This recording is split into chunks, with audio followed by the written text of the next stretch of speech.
Good morning, sir. Can you see and hear us? Yeah, yes, I can. Thank you very much.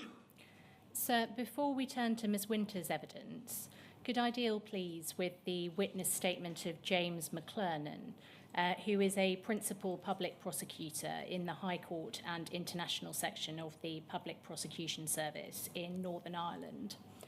For the transcript, his statement can be found at WITN 102-80100. There is no need to bring that up on screen, but I can confirm, sir, that that witness statement has been disclosed to court participants. Mr. Mclaughlan's evidence is relevant predominantly to Phase 4, but the final 3 paragraphs are relevant to Phase 5 of the inquiry. For the purposes of Phase 4, can I please indicate that paragraphs 1 to 30 are to be treated as read into the inquiry's record, although I do not intend to read the contents of those paragraphs out now. As a result, this evidence may be taken into account by you in due course, even though it has not been subject of oral evidence during Phase 4. As for the remaining paragraphs in Mr. Mclaughlan's witness statement, namely paragraphs 31 to 33, these will either be the subject of oral evidence or read into the record in Phase 5. I should also confirm that this witness statement will be published in its entirety on the inquiry's website after today's hearing. Thank you very much. May we proceed then, please, to call Ms. Winter? Yes, of course. As you know, sir, Ms. Winter appears remotely following your grant of permission for her to do so. Yeah. Good morning. Can you hear and see me, Miss Winter? Yes, I can. Okay. I understand that you wish to swear on the Bible. Yes, that's right. Do you have a Bible with you? I have. Okay. If you'd like to repeat after me, I swear by Almighty God I swear by Almighty God that the evidence I shall give that the evidence I shall give shall be the truth, shall be the truth, the whole truth, the whole truth, and nothing but the truth. and nothing but the truth. Thank you. Good morning, Ms. Winter. Thank Morning. you for appearing this morning to assist the inquiry in its work. As you know, I will be asking you questions on behalf of the inquiry. You should have a hard copy of a witness statement in your name, dated the 2nd of January 2024, in front of you. Do you have that? Yes, I have. Could you turn, please, to page 40 of that statement? Yes, Do you have a copy with a visible signature? I have. Is that your signature? It is. Are the contents of your statement true to the best of your knowledge and belief? They are. For the purposes of the transcript, the reference for Ms. Winter's statement is WITN 104-00100. Ms. Winter, I will not be asking you about every aspect of the witness statement you have provided, which will be published on the inquiry website in due course. I will instead be asking you about certain specific issues which are addressed in it. That's right, that's okay. Starting, please, with the roles you have held with the Post Office. You started work as a counter assistant in a sub-post office in Randallstown in Northern Ireland in 1973, is that right? Yes, And in 1976, you gained employment in a Crown Office branch working on the counter. that's right. After 2 years, you progressed to a secure area role, is that right? Yes, And then you held various roles over a period including an auditor role and a sales manager role, is that right? yes, Until in around 1997 or 1998, you were successful in applying for a role with the Royal Mail security team as an investigator, is that right? yes. It would have been maybe just slightly before then, but yes. You say slightly before. In your statement, you said 1997 or 98. You think it was a little earlier? That's right. No, you're right. Is it right that that role involved detecting external offences against Royal Mail rather than investigating suspected offences committed internally by Royal Mail agents or employees? Yes, it was Royal Mail, and it was investigating theft in the post or birthday cards. You then moved in 2001, after a business reorganisation, to Post Office Limited, based in Belfast, as an investigations manager in the Post Office security team. Is that right?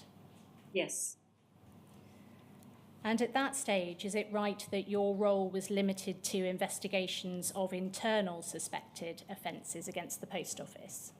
yes, But after a further reorganisation of the business, your role expanded also to cover physical security, robberies, burglaries and the like. Is that right? that's right.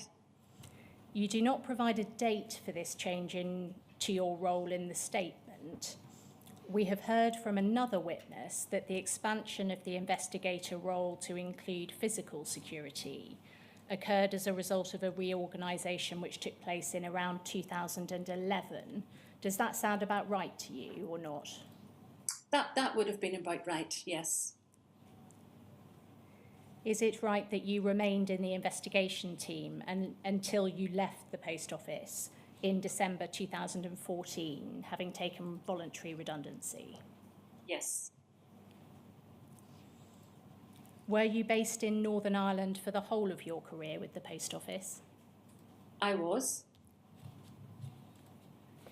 I would like to turn, please, to your investigator training. Should we take it from the career history set out in your statement that you did not have any experience of criminal investigation or criminal law when you first became a Royal Mail investigator? That's right. In terms of the initial training that you had when you became a Royal Mail investigator, you say at paragraph 8 of your statement that you were given 3 weeks of training in the Royal Mail Training School in Milton Keynes. Is that right? That's right. Which you say covered all aspects of the role, including witness statement taking, analysing data, interviewing suspects, PACE, risk assessments and surveillance.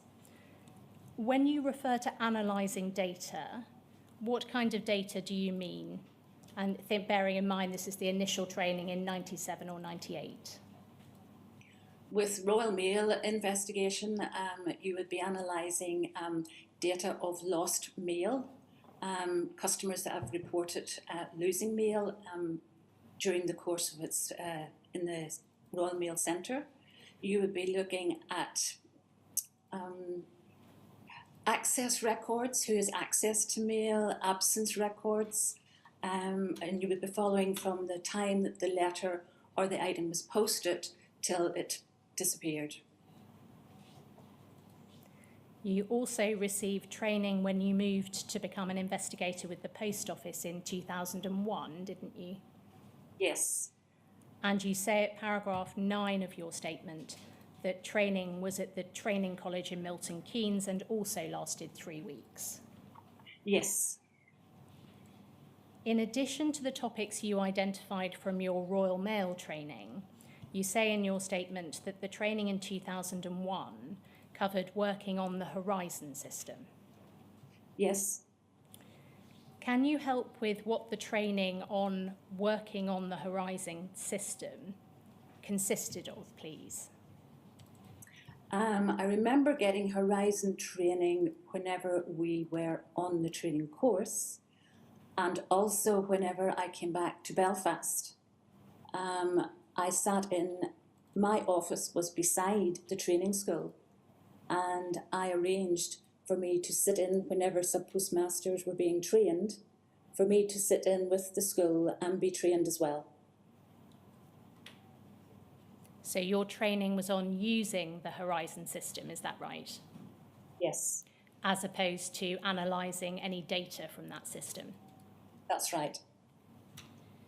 You refer at paragraph 9 of your statement to the 2001 training, including data analysis.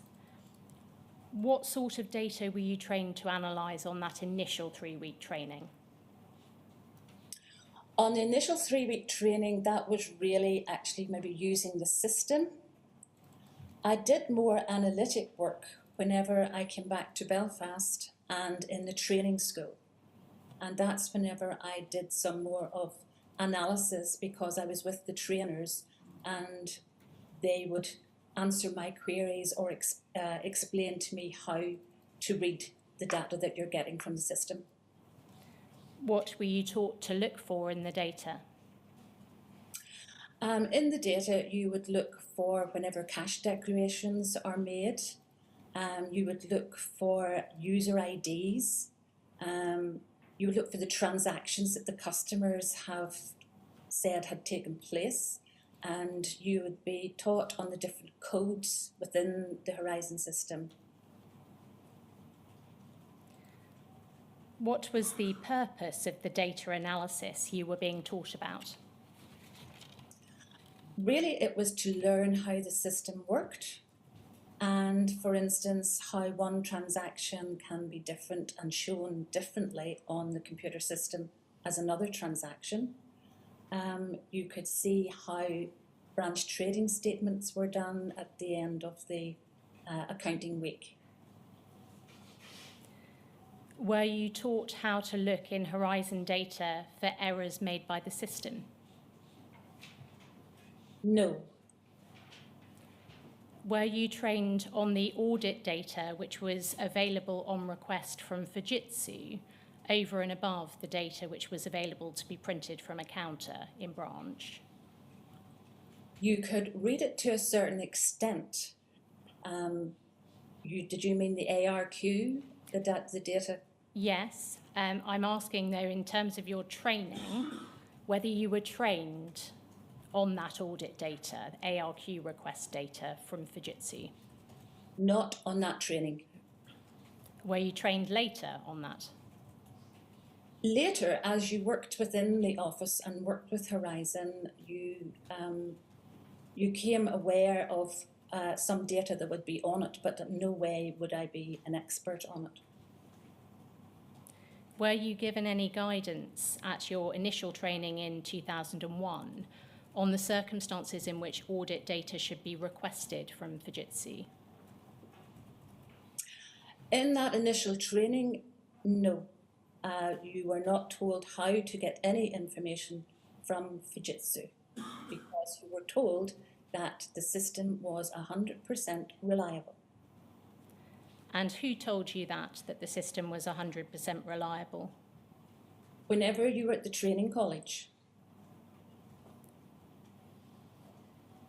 You've referred in your statement to being told on initial training that the system was completely reliable. So focusing for now in 2001, who was delivering that message then? That would have been the training school in Milton Keynes. And were these Royal Mail trainers? Post office. Post office trainers. Was there anyone from Fujitsu at that initial training delivering that message? No. When you had your training on the Horizon system, was there anyone from Fujitsu delivering that message that Horizon was completely reliable? No.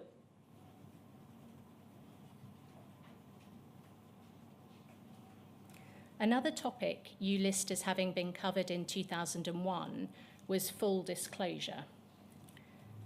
Did the training on this include you being told, where you were the lead investigator in a case, you would also usually be the disclosure officer in the case? Yes. Were you made aware that this was a distinct role, held over and above your role as an investigator, which carried with it distinct duties? Yes. Do you recall being told what those distinct duties on a disclosure officer were? Yes. Do you recall being told about the duties and responsibilities on investigators and disclosure officers under the Criminal Procedure and Investigations Act 1996 and its associated codes of practice? Yes. Do you recall being told about the duty on all investigators to pursue all reasonable lines of investigation, whether they led towards or away from the guilt of the suspect? Yes, I do recall. Do you recall being told about the duty to record, retain, and review all material collected or generated during an investigation so that it could be considered for disclosure? Yes. Do you recall being told of the need to draw any unused material capable of undermining the prosecution case or assisting the defence case to the attention of the reviewing lawyer? Yes, I do. Were you made aware that the duty to follow lines of inquiry which led away as well as towards the guilt of a suspect, extended to material in the hands of a third party, for example, Fujitsu? Sorry, could you repeat that question again? Of course. So the duty to follow lines of inquiry which led away from as well as towards the guilt of a suspect, were you told that that duty extended to material in the hands of a third party, for example, Fujitsu? Yes. Was any part of the training delivered in 2001 delivered by lawyers as opposed to post office trainers? In 2001, yes, there was training in Milton Keynes by lawyers. Which aspects of the training were delivered by lawyers? It was post office lawyers, and it was with regard to committal papers, going to court, and attending court, and the legal side of the system. And was that the criminal law team from Royal Mail? It was.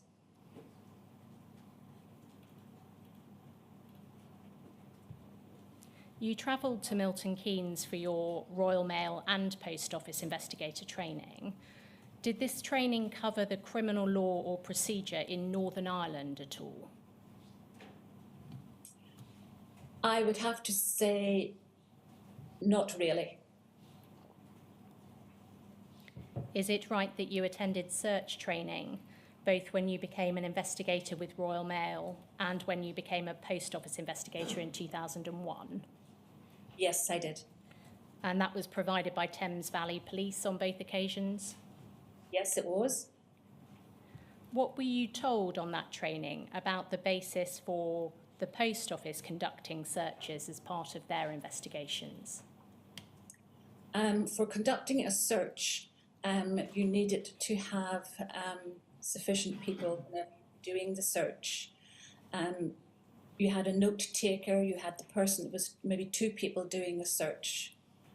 So after an incident in 2000 where one of the post office investigators was shot and killed, we had to have an additional person during the search for health and safety. In terms of the basis for conducting searches, though, what were you told about the grounds on which the Post Office could search premises, for example? You could only search premises with the person's permission. It was a voluntary search, the same as for a vehicle. Is it right that after your training in 2001, you were mentored by, you refer to him as Les Thorpe, for 6 months, and he was your line manager?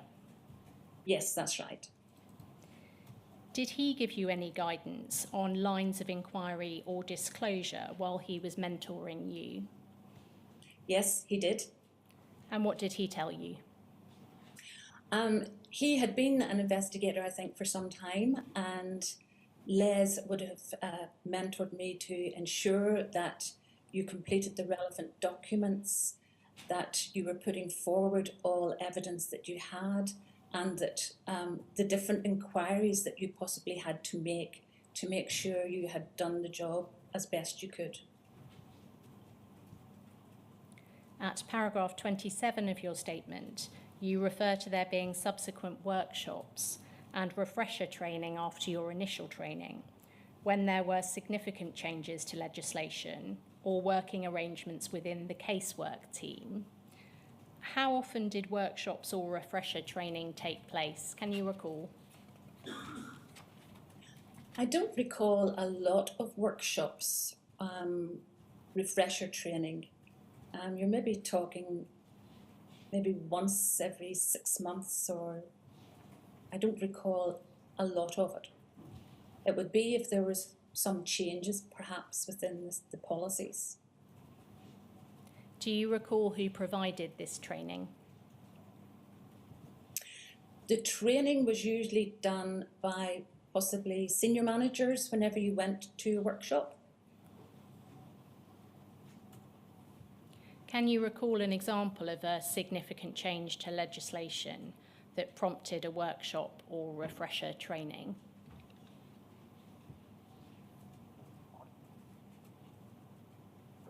I'm sorry, I can't recall.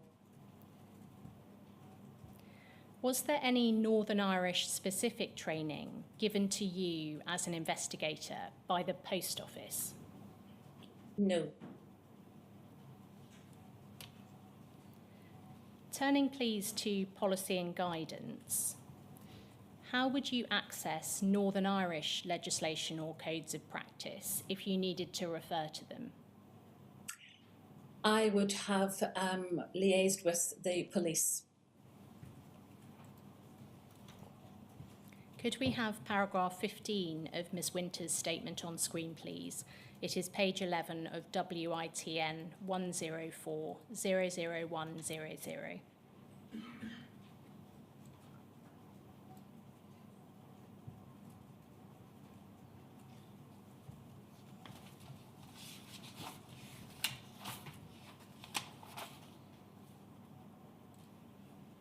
It's page 11, please. And scrolling down, please, to paragraph 15.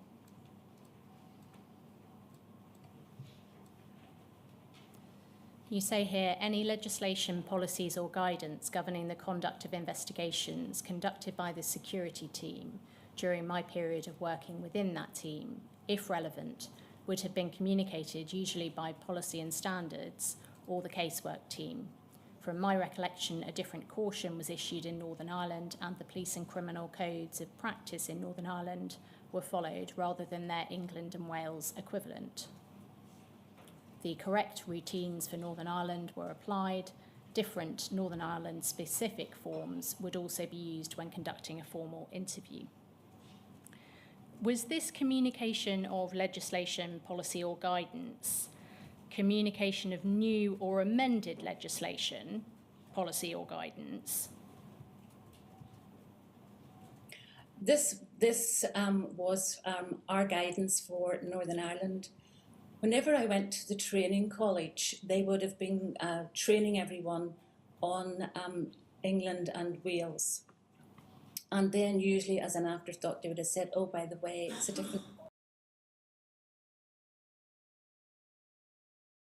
in Ireland. So my job was always to make sure that those correct forms were used.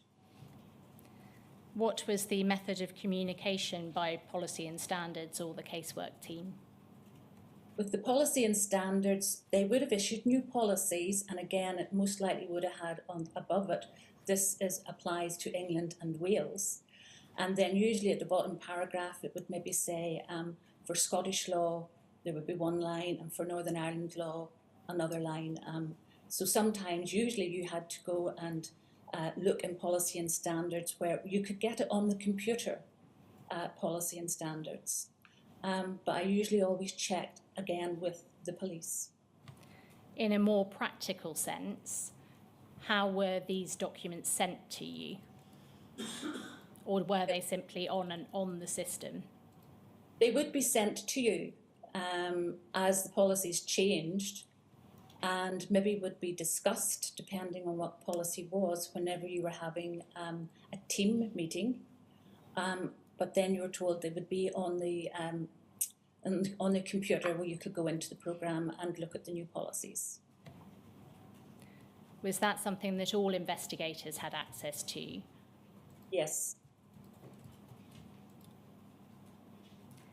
Taking an example of a policy document covering investigation procedures specific to Northern Ireland, could we have on screen, please, POL 000-39952?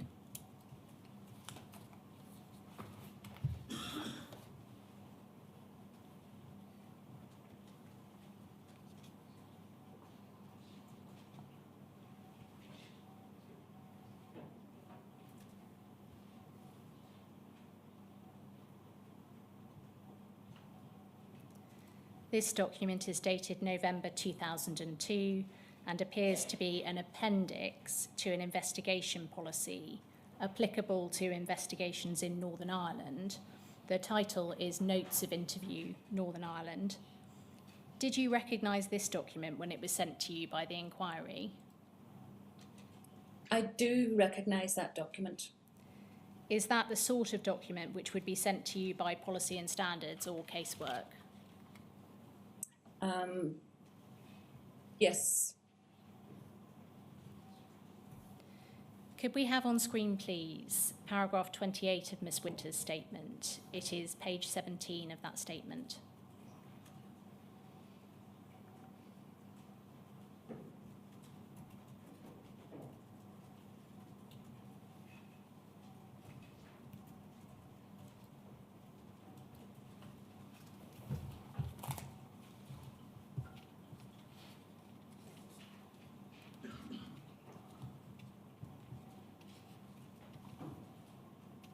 At paragraph 28, you say this: to assist with Northern Ireland law, I would have taken advice from PSNI, is that Police Service Northern Ireland, Yes, or PPS, is that Public Prosecution Service? that's right. There would be circumstances where information would be sought from third parties who might hold relevant evidence where shortfalls were identified in branch, e.g. the paid order unit. In Northern Ireland, the various departments were relatively small and we maintained close contact. First of all, when you refer to the various departments, do you mean the PSNI and the PPS? Yes, that would be for the Northern Ireland law. So the various departments that were relatively small and you maintained close contact with, that was departments within the PSNI and the PPS? Yes, that's right. How small were the departments you were dealing with? The PSNI would have been the fraud branch in Belfast, and the PPS was the Crown Prosecution Office in Belfast.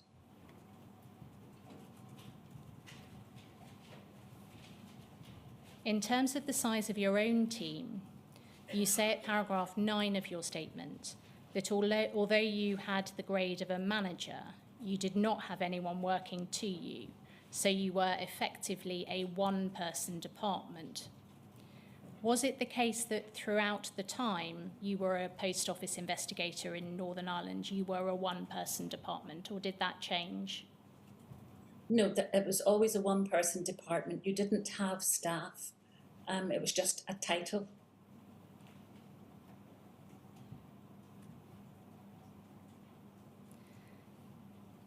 Should we take it from this that, and this paragraph here, 28, that any specific guidance you needed on Northern Irish law or procedure came from the Police Service Northern Ireland or the Public Prosecution Service rather than the Post Office? Mainly from the police and from the Crown Prosecution Service. There was a few cases where I was maybe involved in England, and that would have come underneath the Post Office criminal law team.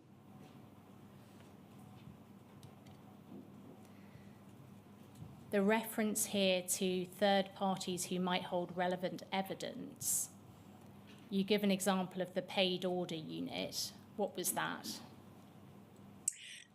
The paid order unit was a unit in Lissahallie in Derry, Londonderry. And it's where paid pension foils were sent from all the post offices. And they were accumulated in the paid order unit in Lissahallie. You don't list there Fujitsu as a third party who might hold relevant evidence where shortfalls were identified. Is that because Fujitsu did not spring to mind as someone you would approach in those circumstances? Not in those circumstances, and I never had direct contact with Fujitsu, whereas the likes of the paid order unit, I had direct contact. I'd like to turn, please, to your role as an investigator. Could we go to page 5 of this statement, please? Towards the bottom of the page, paragraph 11.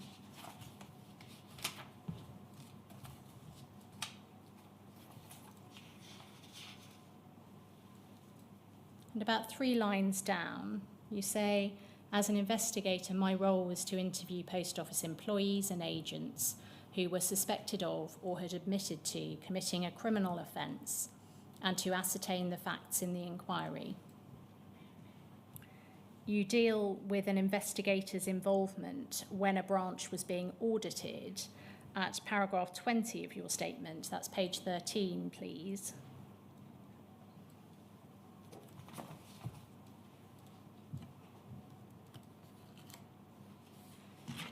And 4 lines up from the bottom there, you say the investigator's role on attendance would be to introduce themselves, their second officer and the audit team.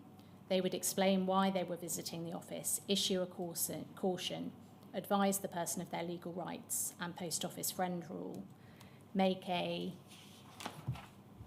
notebook entry recording that.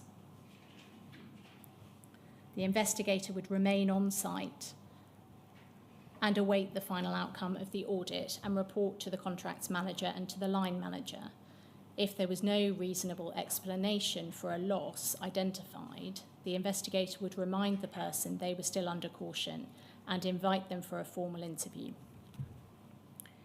In terms of how a suspicion of the commission of a criminal offence was established so as to prompt formal interview, was it the case that anyone experiencing an unexplained shortfall in a branch was considered a suspect? No. So that's not what you mean when you say when there was no reasonable explanation for a loss identified, the investigator would remind the person they were still under caution and invite them for a formal interview. Yet not everyone would be asked, it would not be everyone that you would ask to send for an interview.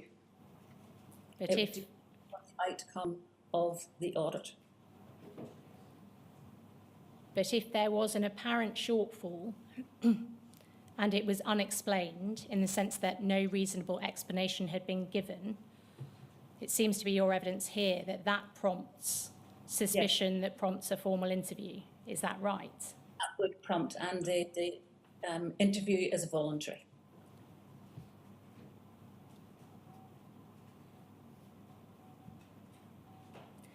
You have said in your evidence this morning that you were aware of the obligation on an investigator to pursue lines of inquiry pointing away from as well as towards the guilt of a suspect. Did you ever consider that that obligation required you to get to the bottom of a shortfall or an apparent shortfall? In other words, to pinpoint the point at which loss occurred and to demonstrate an actual loss? Yes. Did you always do that? Try to get to the bottom of a shortfall and pinpoint an actual loss? Yes, I absolutely did. So as far as you're concerned, in all your cases, you established an actual loss. Is that what you're telling us? No, we're not establish an actual loss. I would have done my best, to the best of my ability, to establish where this loss happened and how it happened, and to explain where it had gone.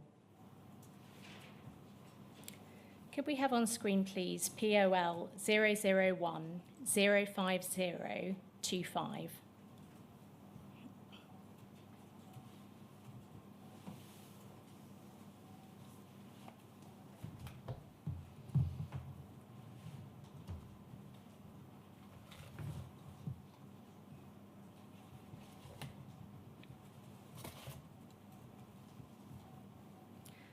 This document is the individualised objectives for security team members for 2013 to 2014.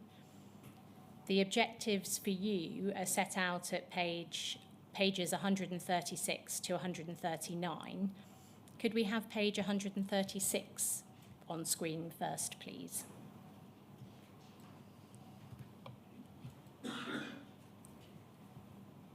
We can see here your name, and the first two boxes on this page refer to core behaviours. And then over the page to 137, please. This objective is set out to ensure a robust approach to fraud loss recovery with a return rate of 65%. Activity to include: ensure that evidence opportunities are maximised through stakeholder engagement, technical elements of inquiries are effectively deployed, and in square brackets, searches of persons' premises. Second, ensuring full engagement with FIs, is that financial investigators? Yes. And police contacts, optimising POCA powers to achieve maximum possible recovery, e.g. monetary recovery, asset recognition. And then third, ensure all intervention measures are adopted to recover stolen funds. Is it right that as an investigator, you were set a target for the recovery of monies from those who were being investigated? Yes, that 65% rate was for fraud loss recovery.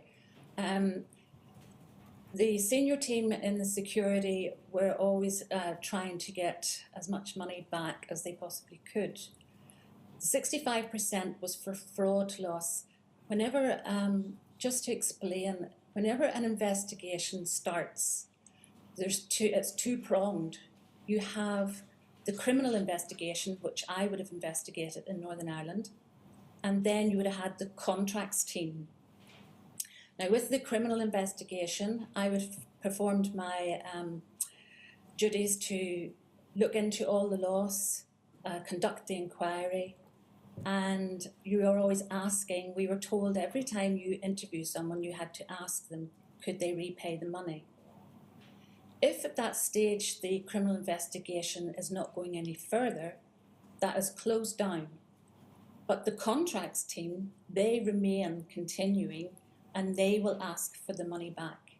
So you will have a situation where I've investigated a case, but it hasn't gone for prosecution, but it's the contracts team that are asking for the money back. The target was, by this point, 65%. Had there been a different lower target in earlier years? Do you recall? Yes, I do believe there was. And it was maybe the last 3 or 4 years, there was more pressure put on everyone by the senior team to increase this figure.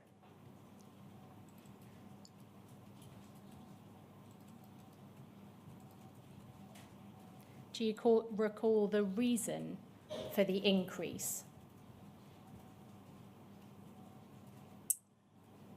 I don't think they gave a particular reason to us as a security team. We just felt there was more pressure put on you.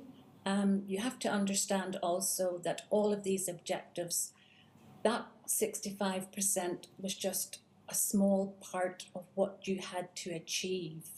You were targeted in everything that you did.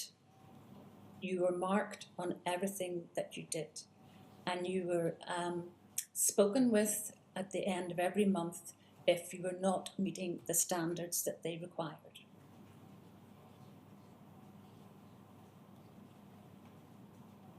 Did those standards include there being a certain number of investigations or level of investigations that you were pursuing? No, because you couldn't, it just depended on the information that you got, or investigations in Northern Ireland. You could maybe just have 2 investigations going, or you might have 5 investigations going. You had no control over that figure. You didn't have any control over that. Was Because- I'm Sorry, sorry, please go ahead. I could be investigating a case and it's not criminal. I feel there's no information there. There isn't sufficient information to say it was any criminal activity. So then that would go straight back to the contracts team and they would then be involved. I would have no involvement. They were completely 2 different areas, contracts and criminal investigations. Was your performance measured, at least in part, against your recovery target, and here that being 65%? Yes. What happened if you didn't meet that target? You just didn't meet that target. You would maybe be trying to increase your figures on other parts of the objectives where you are being proactive in educating people on having good security within their post office and making sure they have all their procedures in place. Was meeting this target rewarded in any way by the post office? I don't think it was. You were given a mark. It was like an appraisal mark. And depending on how well you had done in these objectives, you were marked from 1 up to 5.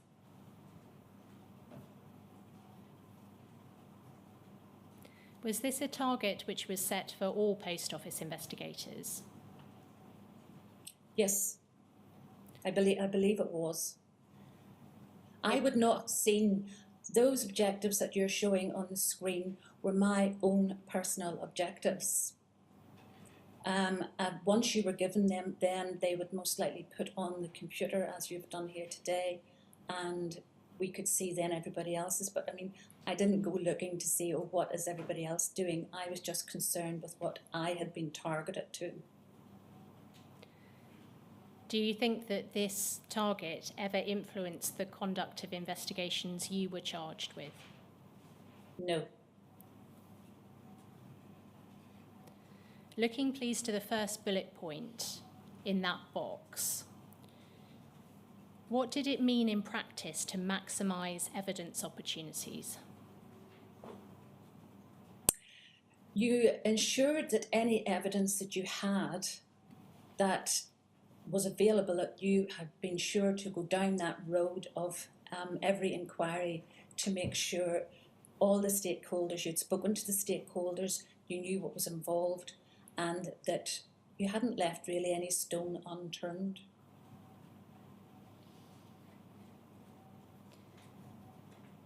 Thank you. That document can come down now, please. Being a one-person department, what supervision was there over your cases? I would have had daily contact with, originally it was Les Thorpe, with my manager. You ensured that you spoke with each other at least every couple of days. And then you had one-to-one meetings every month. My line manager would have flown over to Belfast and we would have had one-to-one meetings. Then you would have had a team meeting. Team meetings again would have most likely been once a month, where I would have flown over to London or Manchester or Glasgow. Did you discuss the issues which arose in your cases with other investigators in other parts of the United Kingdom? No. Do you think you would have benefited from the opportunity to be able to do so? I do. Turning please to the process for criminal investigation and prosecution of post office agents, their staff and post office employees in Northern Ireland. Could we have on screen please paragraph 23 of Ms. Winter's statement? That is page 15.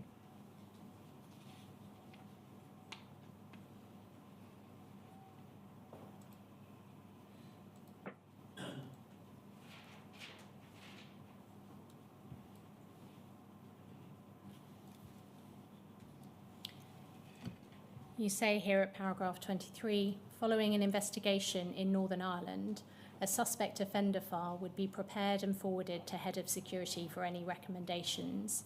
They would review the information available and make any decisions. The decision would be communicated to the casework manager and the file would then be returned to me. Pausing there, so is it right that before a case would be put forward to the prosecution decision maker, the Head of Security had to sign off on that course? Yes. In Northern Ireland, was there any input into the decision on whether to refer a case to the prosecution decision maker from the Royal Mail or later Post Office criminal law team? No. And when you say head of security, just so that I'm clear, do you mean by that the head of the security team for the UK, or do you mean someone in Northern Ireland? It would have been the head of security for the UK. I remember. Right, thank you. Scott. Yeah. Could we have on screen, please, paragraph 39 of Ms. Winter's statement? That is page 21.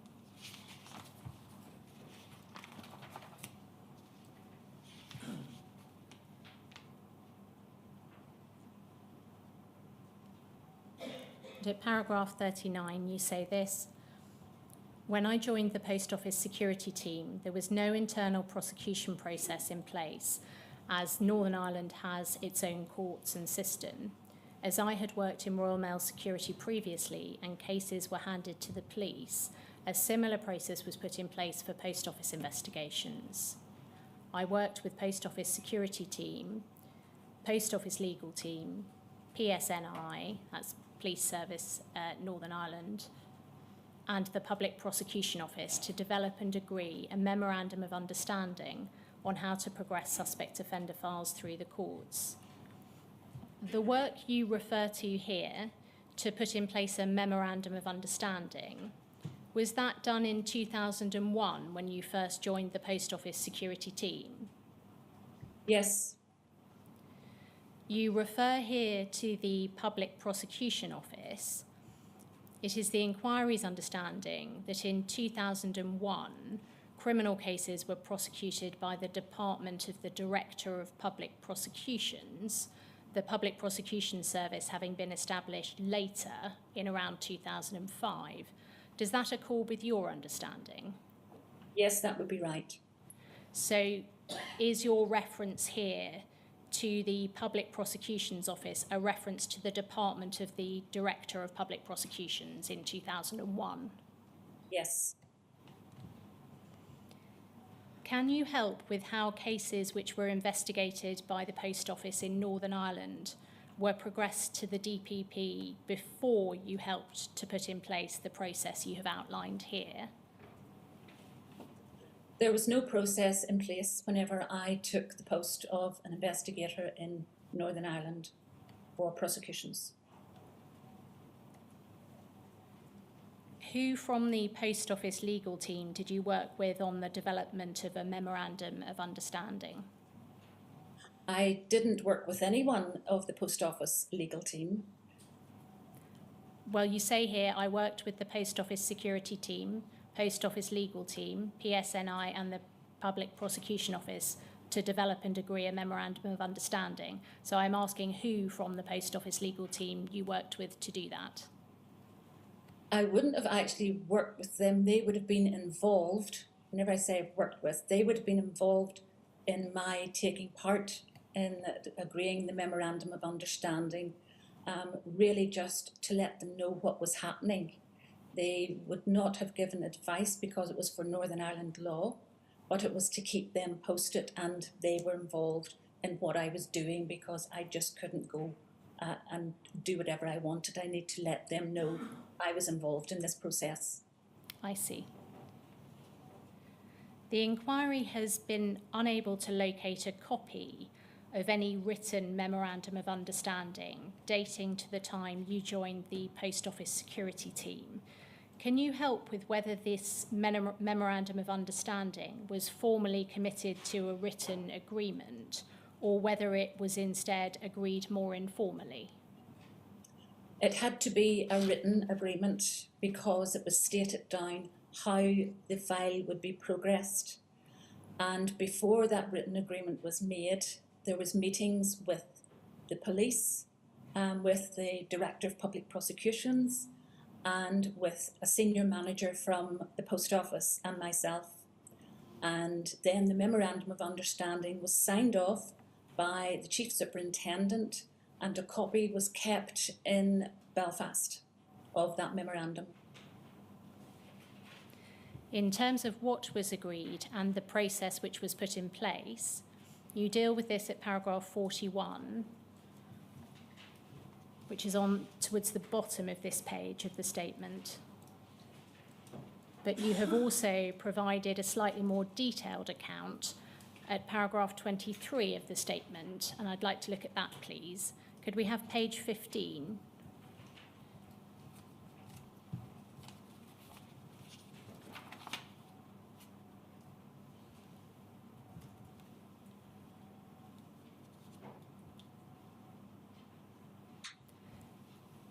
And we looked at the start of this paragraph earlier, picking up from 5 lines down. Once the casework manager authorised progression of the file, I produced an evidential report and handed it to the PSNI. The PSNI would consider the material and discuss the report with me, if any additional material would be required, and how to set out and produce a prosecution file for progression to the Public Prosecution Service. This was the process put in place by me after I joined the security team. So this process required you to send an evidential report to the PSNI, is that right? Yes. Then they would consider it and discuss with you any additional material required? Yes. Did the investigation remain a post office investigation even after an evidential report had been sent to the police? Once I had handed it into the police then allocated the case to a police officer. And then the police officer would have liaised with myself regarding any further information. But in terms of ownership, did that become a police investigation or did it remain a post office investigation? In a way, we both dealt with it. The police, if they would have interviewed the person involved as well, they then took on as a police case. If they needed information or additional disclosure of what they wanted, they would have come back to me and asked for it.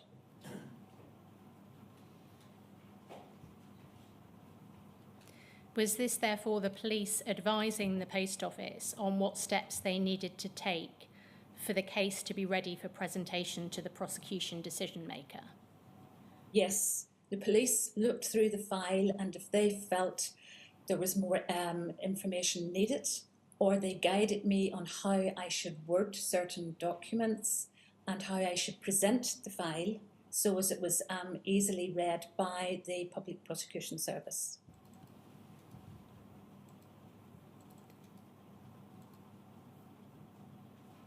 You've referred to the police asking for additional material.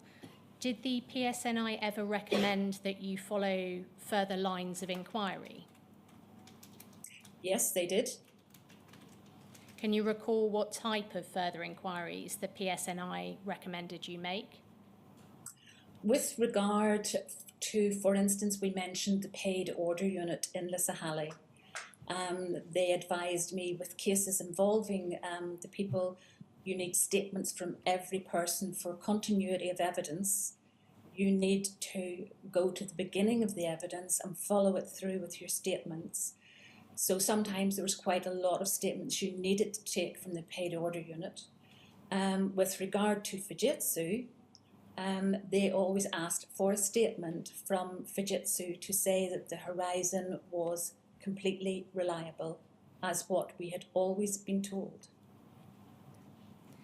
We'll come on to liaison with Fujitsu in Northern Ireland in due course,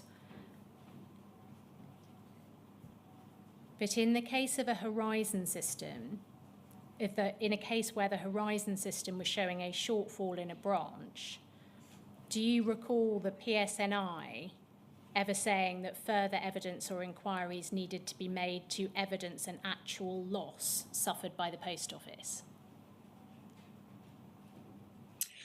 I can't recall, because you're trying to have all the evidence that you feel the police will need. But the police always asked for a statement. Because we were dealing with a computer, the police always said you need to have a statement to say that this computer is working correctly and reliable. I have to say, whenever I first put my first prosecution and I requested this statement from Fujitsu, you have to go through the casework team. And I can recall, I feel that they didn't have such a statement, and it took me some time to get the statement through to say that Fujitsu were prepared to put all the information onto a statement.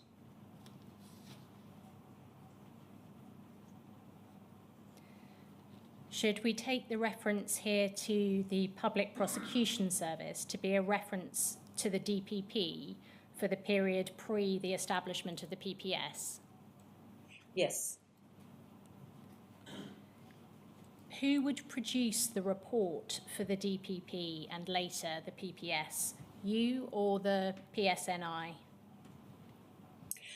The PSNI would have looked at the information I had given, and that would go to the DPP as well as a report from the police, because I am just putting forward the information.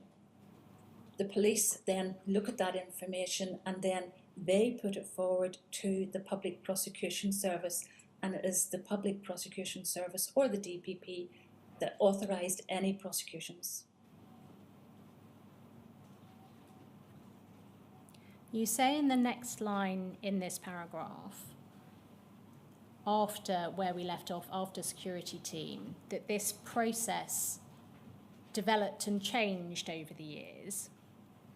Before we come on to the example you give here of a change to the process, I'd like to ask you, please, about a report of the Chief Inspector of Criminal Justice in Northern Ireland from July 2008.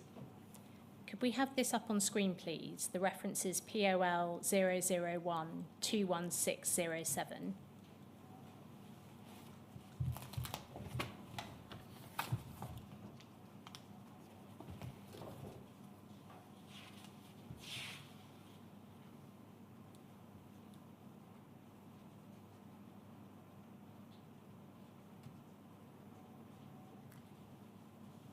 The quality of the front page is not terribly good, but if we turn to page 2 of this document, we can see the title more clearly. The title is Royal Mail Group, an inspection of the Royal Mail Group crime investigations function. It is dated July 2008.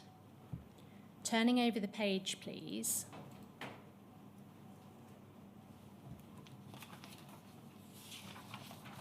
And there's a blank page there, so one more page, please.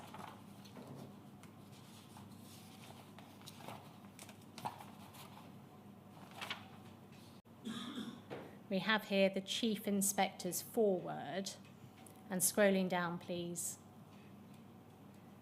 This is signed by Kit Chiver, the Chief Inspector of Criminal Justice in Northern Ireland.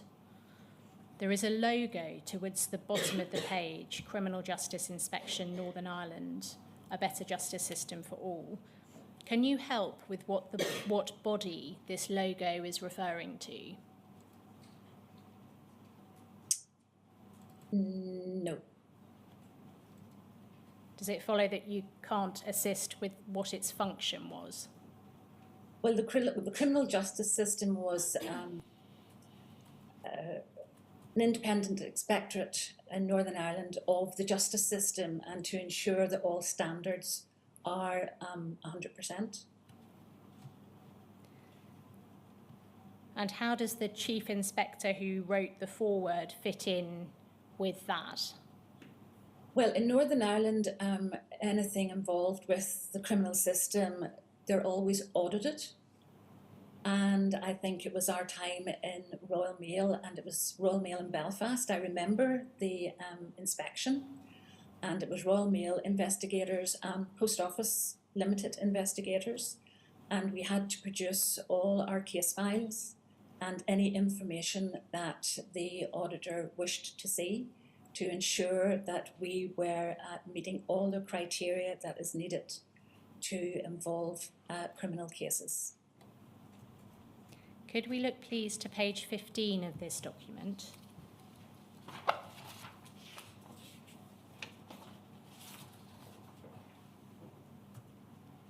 Paragraph 1.10 says this: RMG conducts its own English and Welsh prosecutions according to the Code for Crown Prosecutors. In Scotland, completed investigation files are forwarded to the Procurator Fiscal's Office, and in NI, complete investigation files are forwarded via the PSNI to the Public Prosecution Service. At the time of inspection, fieldwork consultation with the PPS to enable RMG case files to be submitted directly to them was underway. A direct submission process would reduce the potential for delay in processing files. Do you recall there being a consultation with the PPS about direct submission of cases by the relevant investigation function within the Royal Mail Group and the PPS? Yes. Going then to page 25 of this document, which deals specifically with post office investigations.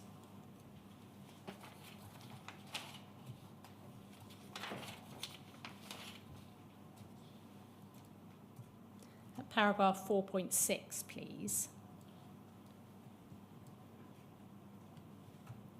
This says, typical cases dealt with by RML investigators. Is that Royal Mail letters? Yes. Included theft of post and criminal damage. The POL investigator typically dealt with offences committed by PO employees against customer accounts. These investigations had been more complex in nature and had often involved elements of fraudulent behaviour or false accounting. Because the offences had been committed in Northern Ireland and were subject to different submission processes and legislation, the RMG criminal law team had been unable to either provide advice nor decide on prosecution regarding these cases. The POL investigator had access to advice regarding employment legislation if required. For PO criminal cases in Northern Ireland, the internal prosecution decision rests with the head of security. Files had then been forwarded to the PSNI for onward transmission to the PPS. As previously raised in the report, this is an overly complex submission system which increases the risk of delay. It would be helpful if cases submitted in NI by the POL investigator went through the same less complex process as recommended for Royal Mail cases. And then in bold, inspectors recommend that to improve efficiency and reduce the risk of delay, that Post Office limited cases are submitted by a more direct method as recommended for RML cases.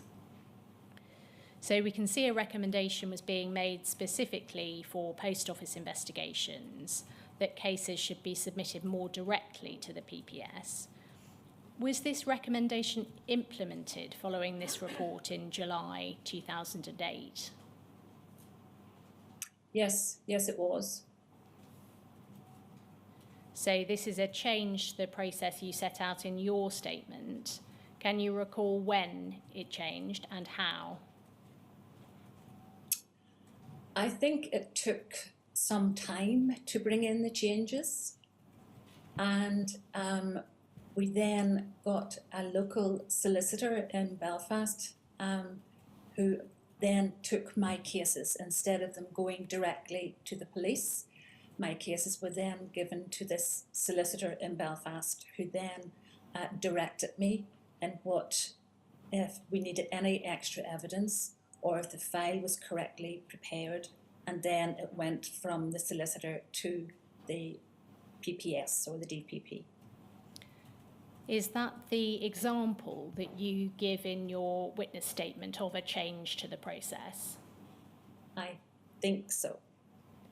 There was also a change within the police around the same time where there was a major change in the police service in Northern Ireland, and it meant that it was best for me to just go to a solicitor rather than get access into the police.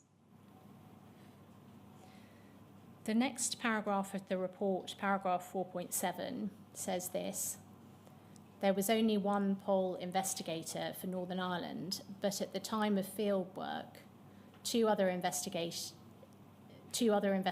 based in England and Scotland were being trained to deal with Northern Ireland cases to improve resilience and to provide support.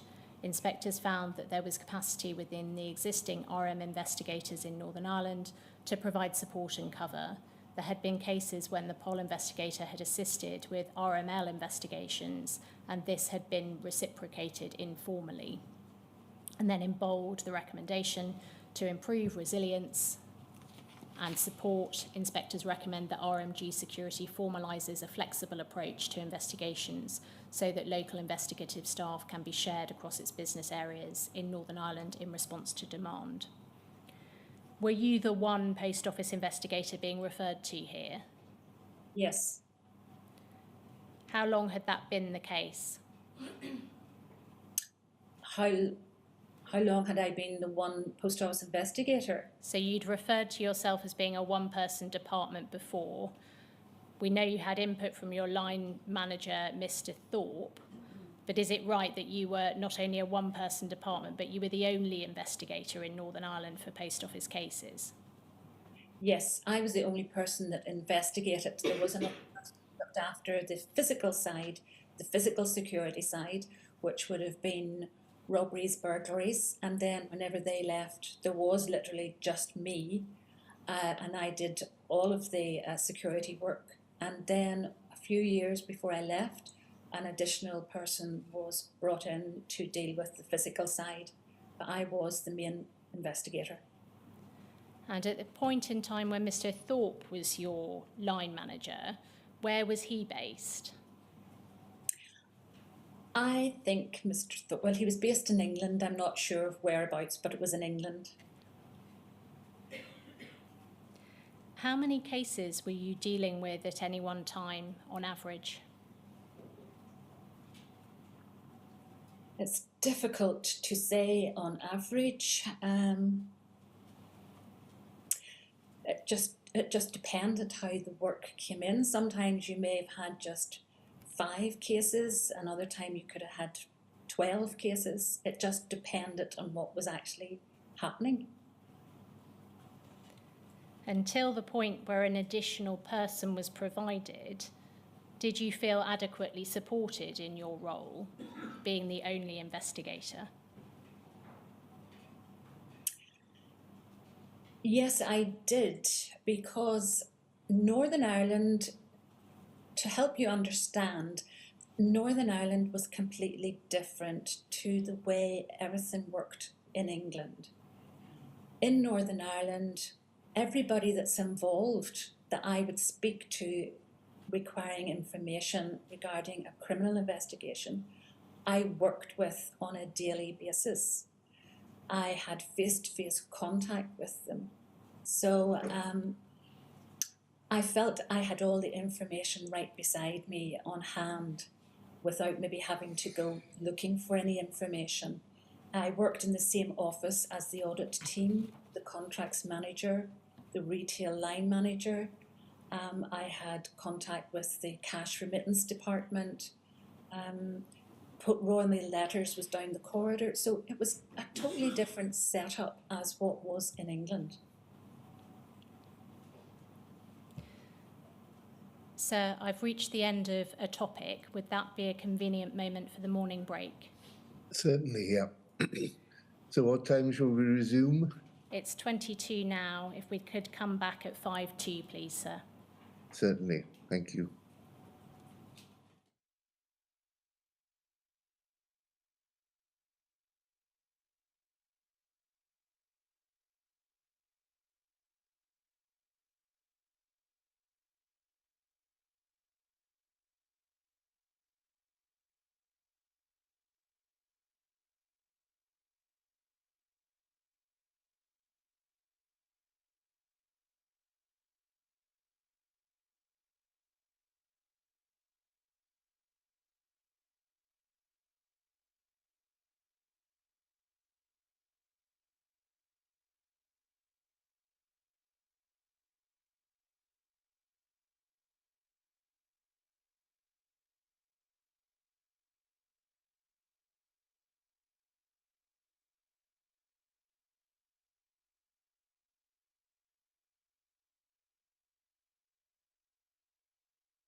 Hello, sir.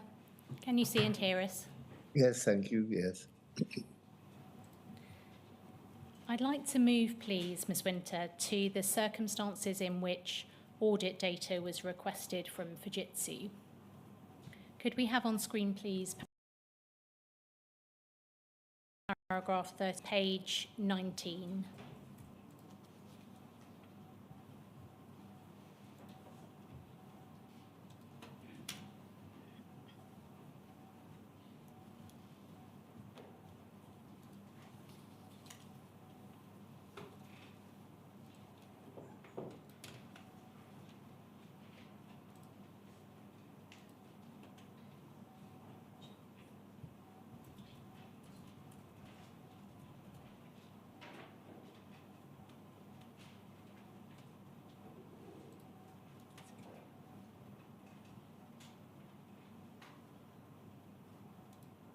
That's page 19, please.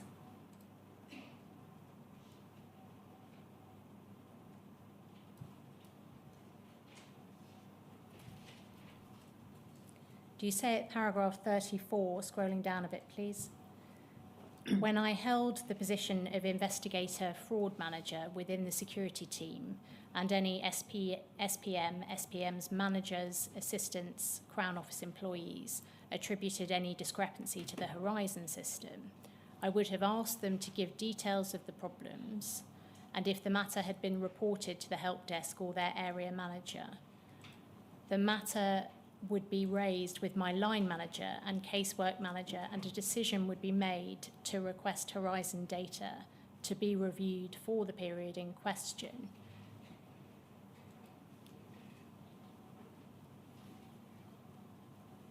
From my recall, Horizon transactions could be viewed on credence, but only a few months. An ARQ needed to be authorised if you needed to view further back than this. Pausing there, you pick up the question of when ARQ data was requested in the following paragraph over the page. That's paragraph 35. And here you say this: I cannot recall for definite if an ARQ data was requested every time a sub-postmaster was attributing a shortfall to problems with Horizon. Horizon transactions could be viewed on credence. If a case was going to progress for prosecution, an ARQ was requested. There was only a certain number allowed to be requested each month from Fujitsu, and you might have to wait until the following month. Whose decision was it whether or not to request ARQ data? The investigators or that of their line manager or casework team? I think it would have been more the casework team or the line manager, but usually everything went through the casework team. So are you saying it was not the investigator's decision to make? I would request it quite often. I would have requested information. Just to explain a little bit, at the start of my time as an investigator, I don't think there was certain information available from Fujitsu, or I wasn't aware of it. And then I realised there was a credence. And credence would be, I could go onto my computer and look and see what any particular post office in the United Kingdom was doing or working at. But if you wanted to use any information on credence, you needed an ARQ for a witness statement or for court. You couldn't use information from credence. So if I wanted to use credence, I could just go on that myself. But if you wanted an ARQ, you had to go through casework. You didn't deal directly with Fujitsu, and we were only allowed a certain amount of ARQs every month. Are you saying in your evidence at paragraphs 34 and 35, the parts we've just looked at, that ARQ data was not sought in every case where someone being investigated was attributing a discrepancy to the Horizon system? No, the ARQ would have been requested. You may have had to wait till the following month, but if it was going to be an actual investigation, you would want the ARQ information. Well, you've said at paragraph 35 here, I cannot recall for definite if an ARQ data was requested every time a sub-postmaster was attributing a shortfall to problems with Horizon. So are you now saying that you can recall? With my cases, my own cases, I cannot remember or recall, but that is what you would want to do.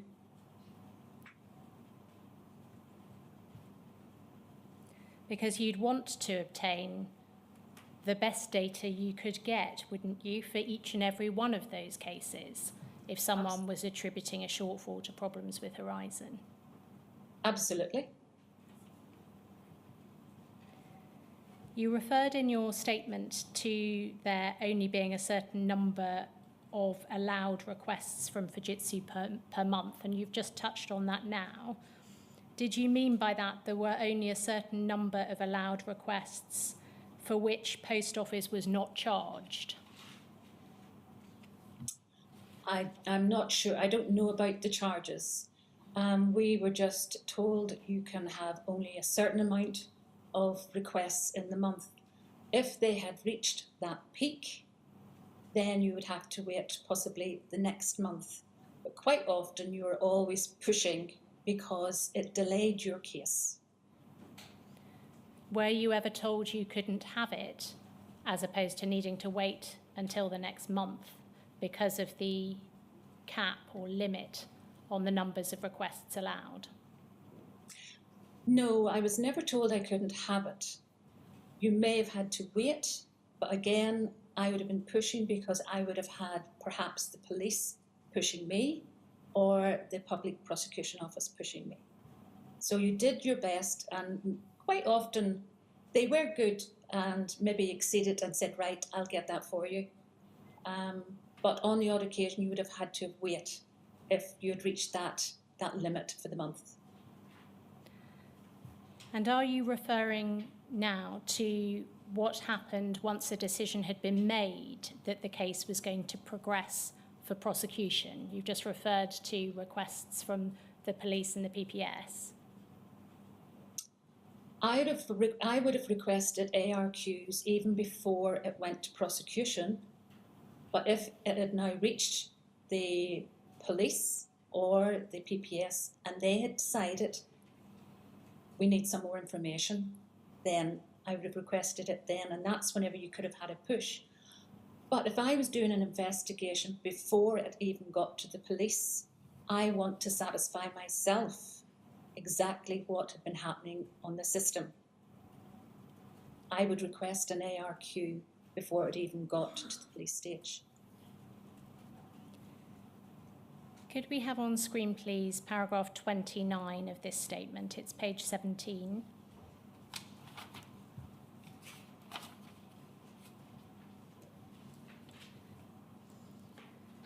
You say here, with regard to Fujitsu, I cannot recall if data would be requested in all cases of cash shortfalls, as we had been assured by Fujitsu that the Horizon system was completely reliable. These assurances were given from senior managers at meetings and during Horizon training. The Horizon training we covered earlier, and my question to you then was whether anyone from Fujitsu was sending that message. But just to be clear, the Horizon training you're talking about here, is that initial Horizon training, or was that a message that was repeated at future training sessions you attended? It was a message that was repeated constantly.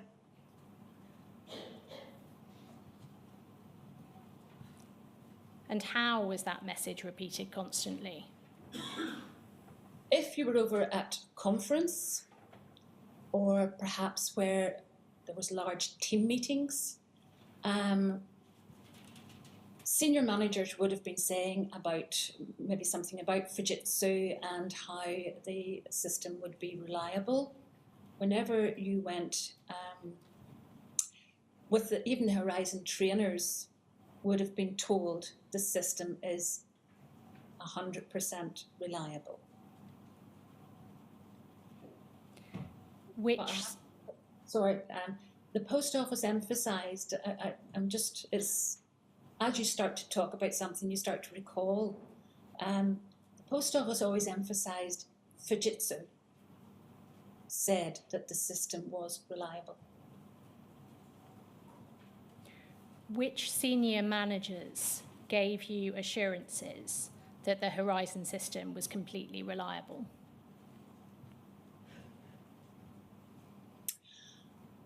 I'm sorry I can't put names, but it would have been executive, it would have been higher up whenever you were at conference. They would have had maybe security, the head of security on speaking, and maybe other executives. And that this is where it would come from. It would come from upper level. Can you remember who any of those other executives were?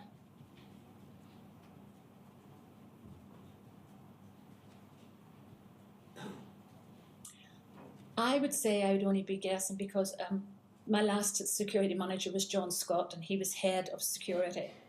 So I vaguely remember maybe somebody from Fujitsu giving us a talk at one of our conferences and saying again that the computer system was reliable.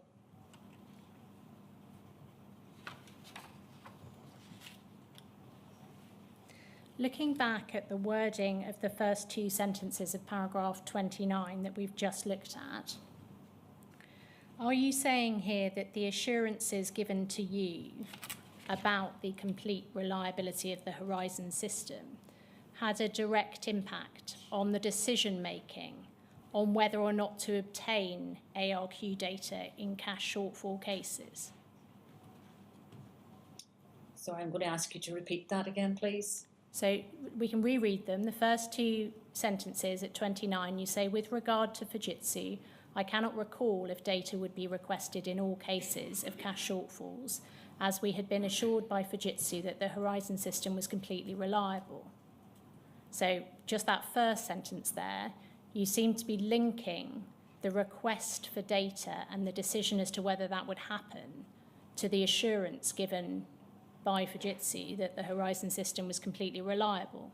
So I'm asking whether this had a direct impact, these assurances, on the decision-making on whether or not to obtain ARQ data in cash shortfall cases. I would say it did because they were assuring us that this computer system was reliable. But assurances were all well and good until you're actually taking a prosecution. And there again, I have to say, this is where in Northern Ireland we asked for a statement from Fujitsu to say that this system was completely reliable. So yes, there was times, depending on the shortfall, depending on the investigation, that you may have not got that information from Fujitsu. Could we have on screen, please? I'm sorry, I interrupted. That's okay. It would depend on the case that you're dealing with. If we could have on screen, please, paragraph 71 of Ms. Winter's statement. That's page 37.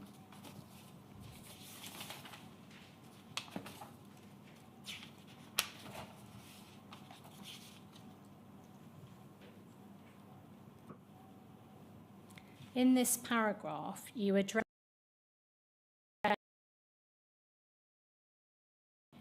of the Horizon system in one case to other ongoing or future cases. Going over the page, please, 7 lines down, you say, I understand now that if Horizon recorded a different transaction to the one the SPM entered, then this could cause an error. But if there was a consistent pattern and none of the patterns showed that there was an underpayment, and so the cash showed an excess, then it causes a concern. The concern and error did not prove illegal activity, but the SPM would need to provide an explanation. When you were an investigator, was there a presumption of dishonesty where the loss could not be explained? No. How would an agent or an employee of the post office be expected to explain or prove that they had not stolen or caused the loss? With this particular paragraph that you've raised, this was in answer to the two cases that I have been involved in.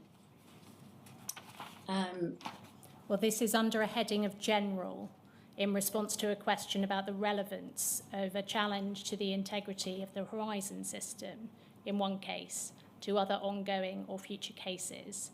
You do make reference earlier on in this paragraph to the two cases which we'll come on to of Alan Mclaughlan and Morin Mckelvie. But this sentence here seems to relate to your understanding now as to what was possible in terms of errors on the system. And I'm asking you if this reflects a presumption of dishonesty and an expectation that a sub-postmaster would have to explain where there was a concern, as you put it. Yes, it would depend on what the discrepancies were. Yes, they would have to explain. With regard to the Horizon system, what I know now, I most likely would have acted in a different way then. But yes, you're wanting to go down all avenues of concern, and you would be asking the sub-postmaster to explain if they can offer an explanation for any underpayment or excess. I'm sorry, that's the only way I can sort of explain it to you. Do you recognise, looking at the wording you have used here, that this logic is the wrong way round? You are expecting someone who had experienced a shortfall to prove that they have not stolen the money or caused the loss, rather than the question being, could an actual loss be proved?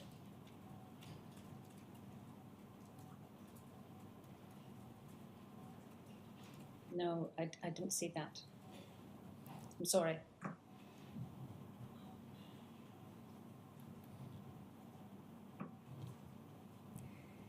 You say at paragraph 36 of your statement that you do not recall if the ARQ data was provided to the SPM as a matter of course, and you say this would be a decision made by the PPS.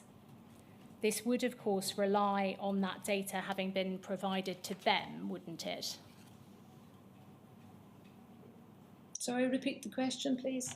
Well, we can go back and have a look at the paragraph if you'd like. It's paragraph 36, page 20, please.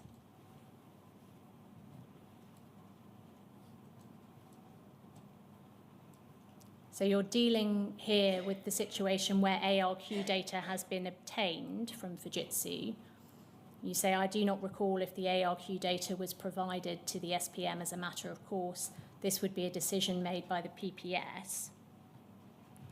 Yes. If the case had gone to the PPS, they would usually advise for that data to be produced. But in a situation where you said you sometimes obtained ARQ data before that point in time, so assuming you've obtained it in your investigation before you are referring the case to the PPS, in that situation, the PPS can only make a decision as to disclosure or not of the ARQ data if it's provided to them. That's right, isn't it? That's right. What did you typically include in your evidential report sent to the PSNI? There would have been, you include everything whenever you go to the police. You have You would have notebook entries, you would have any evidence that you have regarding branch trading statements, cash declarations, all of your investigative notes. You would have anything to do with the sub-post office, how they had claimed any overages or shortages. You would have contacted the cash remittance people to see what money was delivered to the office. You would have looked at calls to the help desk, calls to Horizon. You would have looked at past records. You would have spoken with contracts manager to see if there had been any issues with the office. You would have asked the retail line if they'd had any issues with the office. You'd have looked at previous audit reports to see how the office had been running. So all that information would have been within your file to the police. Were there guidelines or a checklist to assist you in preparing the evidential report? Yes, there was guidelines to on how you had to prepare the evidential report so that it was easily understood by whoever was receiving it, because post office was a complex business. How did you ensure that the PSNI and ultimately the PPS were provided with all available evidence, including any evidence relating to possible explanations which pointed away from the guilt of the suspect? I would have had telephone conversations with the police beforehand, and then whenever the file had to be hand delivered to the police and the inspector would have went through it with me, we would have discussed the whole case, and then we would have looked at the evidence, and he would have advised me, you need further evidence or you have sufficient evidence. If he had said you need further evidence, then I would have got the further evidence and brought it to the police. Once the police were satisfied that there was sufficient evidence to put to the DPP or the PPS, then it went to the prosecution office. They then sat with me again, and we would have had meetings with them and with their lawyers and discussed the case, and then they would have advised me if there was sufficient evidence or if they required more evidence. If they did, then we got the evidence that they required, and again further meetings before any decision was made by the Public Prosecution Office. Where ARQ data was obtained as part of your investigation, was it provided as a matter of course to the PSNI and the PPS? Yes, because it was the police that said we need evidence from the people that own the computer system that is reliable. So yes, if it was available at that time. Where it was provided to the PSNI or the PPS, were they provided with any information as to how to interpret the data? That would have been with, I would have said, the statement from Fujitsu.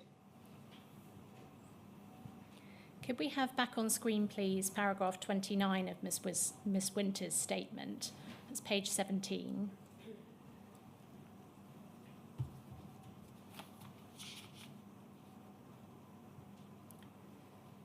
Starting 4 lines down, you say, I did not get involved with Fujitsu until working in the business for a number of years, when we were informed we had to produce an expert witness statement from Fujitsu in investigations. The decision to get expert reports was not made by me, and I cannot recall who first advised me that I should get a report. I recall that there were protocols to follow should you require their assistance, and Horizon data would not always be requested if admissions had been made. I found the Fujitsu evidence statements hard to follow, as they often had a lot of technical detail in them. When were you told that an expert witness statement from Fujitsu had to be produced in investigations? Can you recall?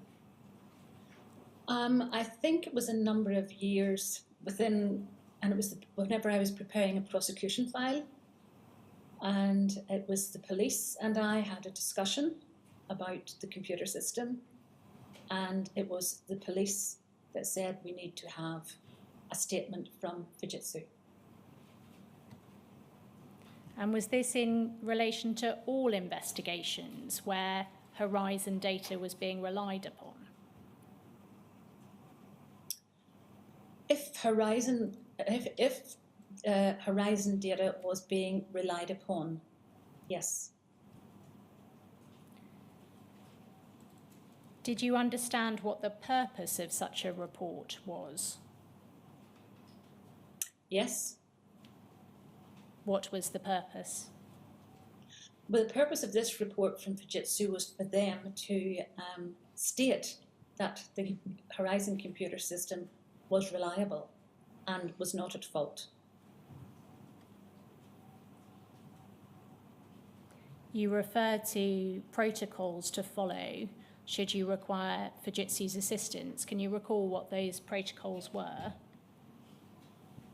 Well, we did not have access to anyone in Fujitsu or allowed to have access. I had to put my request through casework if I wanted anything from Fujitsu. And then, as far as I'm aware, casework then dealt with that. About maybe 9 years in, our casework team then got a Fujitsu liaison person. And that is the person that we would deal with then if we wanted anything from Fujitsu, if I wanted statements. I can't ever recall having direct contact with anyone in Fujitsu, maybe on an odd occasion whenever they were required to give me a statement and it hadn't been forthcoming, or to arrange for them to come to a court case. You refer to the Fujitsu statements as being hard to follow. Which parts of the statements did you find hard to follow? Can you recall? I remember there were statements. They were quite lengthy. Now this is by recall, as I say, it's quite a number of years ago. But I do remember looking at one of the statements, and there was one time there were statements came regarding the ARQs, and then I do believe there was a further statement was required, more intricate into the system, and it was that one that I'm referring to. But that's all I can remember, except I do remember it was a man that had made the statement, and I think he had to come to one of my prosecution cases at court. Since the statements related to your investigations, did you ever seek clarification in respect of the bits which you found hard to follow? No. And why not? Because it seemed to be the technical side. They were being reported as the expert of the computer, and you were more or less in the post office where we were. If you challenged anything, you didn't feel you could challenge anything, is what I would say. Was there any particular individual or individuals who made that the case?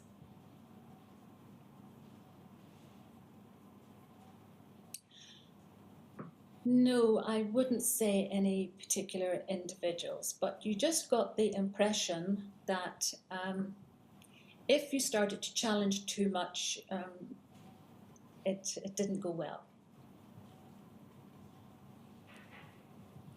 Can you recall the reason behind the police request for a statement from Fujitsu in cases where Horizon data was relied upon? Well, as we discussed earlier, you need to disclose everything that you have. And it would stand to reason whenever you're investigating, you have to look at everything. And if there was any possibility that there was something wrong with the computer, that would need to be disclosed. And this is where I was happy working with the police and the Public Prosecution Service, because they knew what you needed to make sure your case, you had investigated everything and disclosed everything that we had. We could not disclose that there was anything wrong with the computer because that was not what we had been told. And I understood why the police needed a statement to say that the computer was reliable. You say in paragraph 29 in the penultimate line that if admissions had been made, then Horizon data would not always be requested. Why was that? I'm not sure. Was that the assumption that there was no need to investigate further because an admission had been made? It may have been. I'm sorry. I'm not sure why. You refer at paragraph 37 of your statement to there being an expert witness from Fujitsu who provided a detailed witness statement when prosecution cases were progressing through the court. Is that the expert witness that you've just been referring to? I.e., the person who provided the statement required by the police? Yes. You seem to be referring to one particular person here, because you say you do not recall the name of this expert witness. Is that right? Yes. I mean, I would have dealt with Penny Thomas and Andy Dunks in Fujitsu whenever information came through from casework. And as I say, on the odd occasion, I may have had an email from them. They produced ARQs, and they would have given statements regarding the ARQs and the information on them. I do believe, and it's just my recall, for one of my cases, there was someone different came, and it was a more technical statement. But I'm sorry, I just recall that, but that's all I can say. You say at paragraph 41 of your statement that this requirement or this feature of an expert witness from Fujitsu was an exception to the general observation you make that investigations in Northern Ireland were conducted in the same ways as the rest of the United Kingdom. What was it that was different about the use of an expert witness from Fujitsu in Northern Irish cases from the way investigations were carried out in the rest of the UK? Sorry, could you just bring that paragraph up, please? Of course, 41. It's page 21. So this is the paragraph where you deal with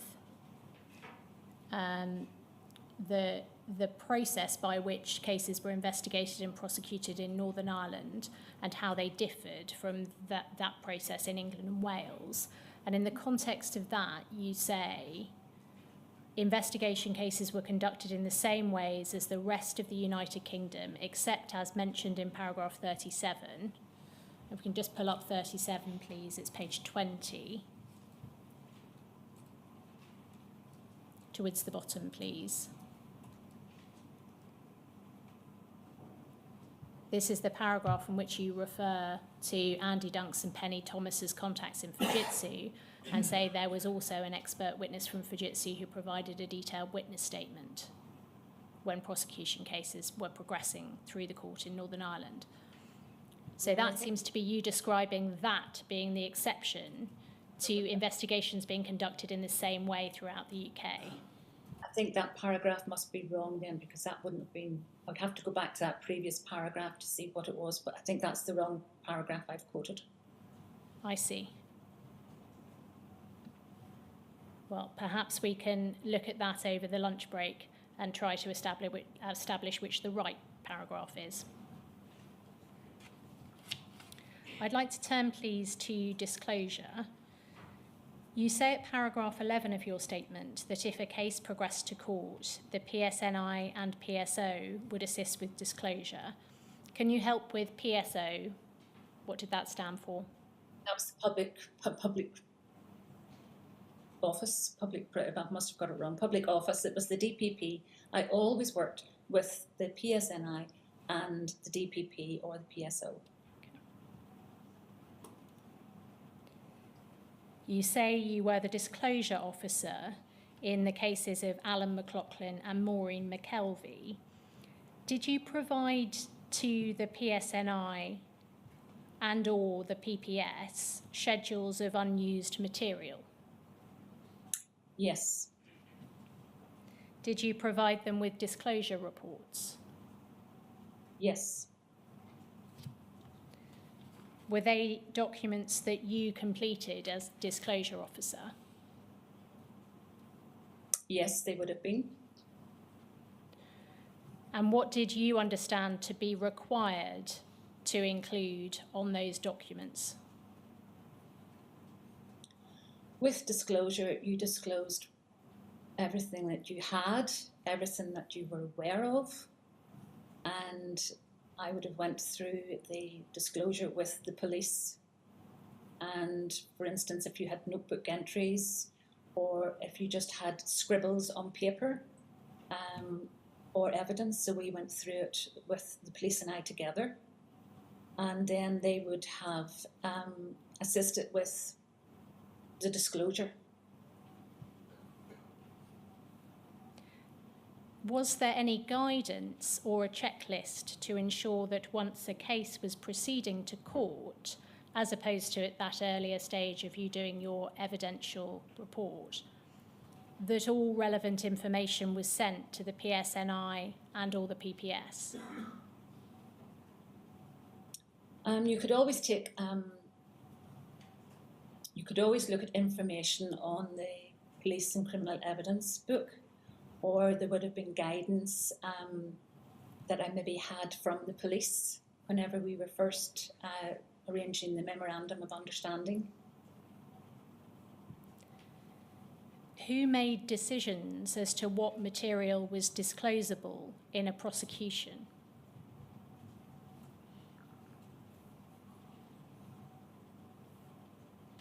I think it ultimately would have been the Director of Public Prosecutions, because he would have received all the information from the police. So that's who I would have said. The police forwarded all my file to the Public Prosecution along with a report, because once my case went to the police, then they allocated a police officer.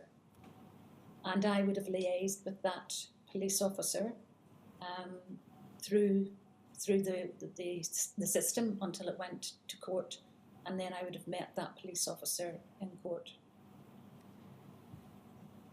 If a case proceeded to court, would the evidence file be provided to the police in full, in essence, your entire file on the case? My entire file was produced to the police because it could be quite extensive. And was the entire evidence file then provided to the defence in that prosecution? Can you recall? I wouldn't have had involvement with that. That would have then been with the Public Prosecution Office. I do know that for my file, I had just 4 copies. And the 4 copies were given to the police for them to distribute wherever they had to distribute. Was credence data obtained when gathering evidence and included in disclosure in cases against sub-postmasters, their staff and post office employees? Yes, credence, if you had any credence data, you would disclose that, but you would have to say that if you needed further disclosure for court, you needed to get an ARQ and a statement. And credence data only went back a limited period of time, didn't it? So if it hadn't been obtained in the initial investigation, you wouldn't later be able to obtain it at the point of it going to court, would you? That's right. But you'd have to be able to show that you'd looked at that information. So you're wanting to disclose all your material. I'd like to turn, please, to your involvement in the investigation and prosecution of Alan Mclaughlan. To help with your memory of the case, Alan Mclaughlan was the postmaster at Brookfield Branch, Belfast, between 1999 and 2001. He was prosecuted for 15 offences of false accounting, contrary to Section 17(1)A of the Theft Act, Northern Ireland, 1969. The offences were said to have occurred between the 13th of December 2000 and the 26th of July 2000. He initially contested the charges, but ultimately pleaded guilty on the 16th of February 2005 and was fined £700. He was also ordered to pay compensation in the sum of £1,300. And after conviction, he lost his business and was made bankrupt. You were the lead investigator in Mr. Mclaughlan's case, is that right? Yes. I'd like to start, please, with the interview you conducted with the assistance of Mr. Thorpe, your line manager, on the 26th of July 2001. Could we have on screen, please, AMCL 5032?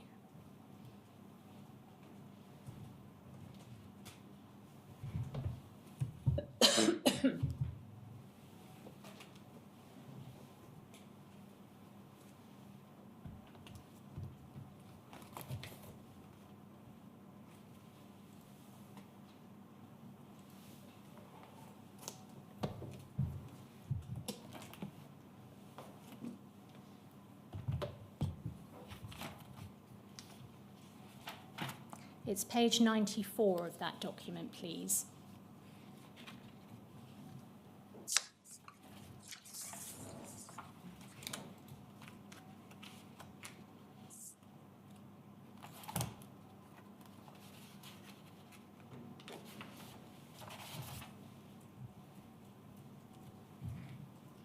We can see here that the interview was with Alan Mclaughlan. You were the lead interviewer, and Frederick Leslie Thorpe, that's Mr. Thorpe, was the second interviewer.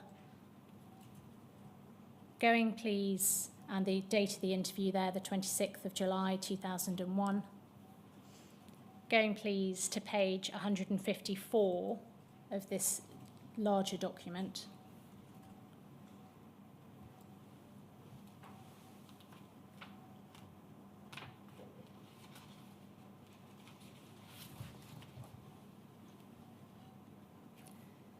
At this stage of the interview, you were putting to Mr. Mclaughlan apparent discrepancies relating to pension payments shown by two documents, the computer ad list and the weekly summary sheet.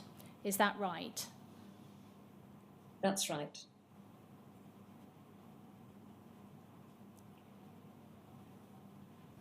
Do you agree that both of these were automated documents created by the Horizon system?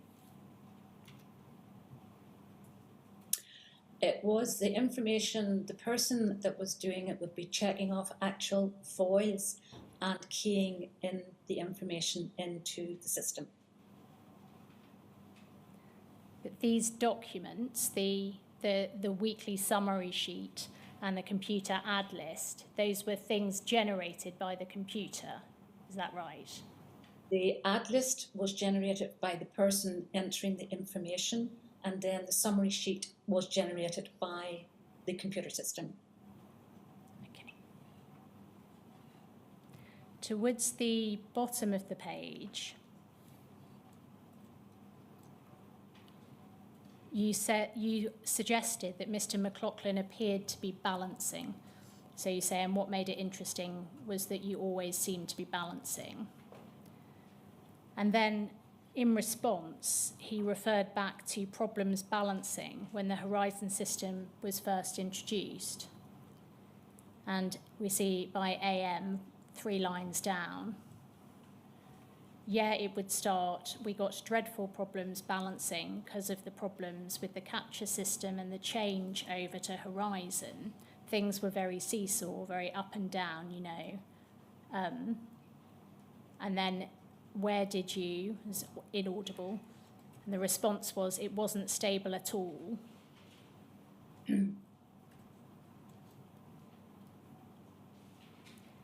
Do you accept that this was a reference to significant problems balancing when Horizon was first introduced? Yes, I think Mr. Mclaughlan was talking there at first about the capture system, which I think was there before Horizon. And then whenever Horizon system went in, he had problems with it. And that was 2 years ago from the interview.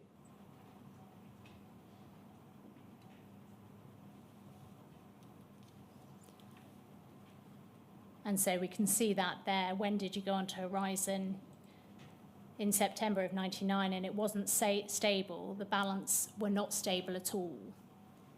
And that's the point that you then make. That's 2 years ago. Going then to page 166, please.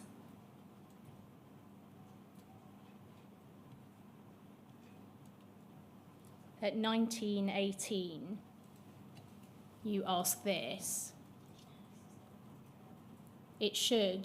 It doesn't explain how for last night, for instance, those 3 accounts were then put through the system.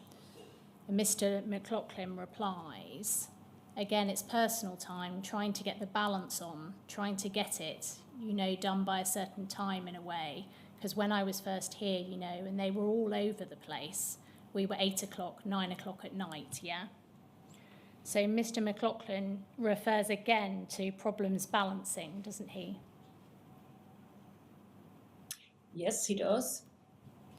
I can understand. Going please to page 168.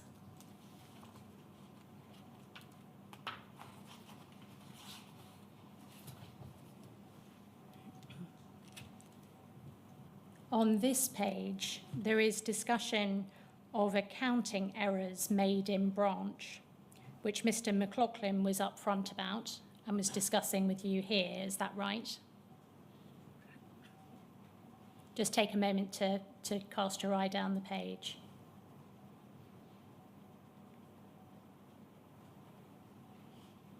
Yes, And then over the page to 169, there is a discussion of shortages and what Mr. Mclaughlan did in response to those shortages.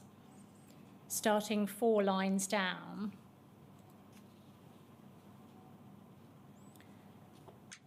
where the pattern has been established and developed and evolved, that has certainly led to a situation where, as you say, that accounts figure is not what it should have been. Mr. Thorpe, it seems, says, right, okay, so you've had some big shortage, you become, yeah, Mr. Thorpe, accounting errors. Mr. Mclaughlan says, big shortages, yeah.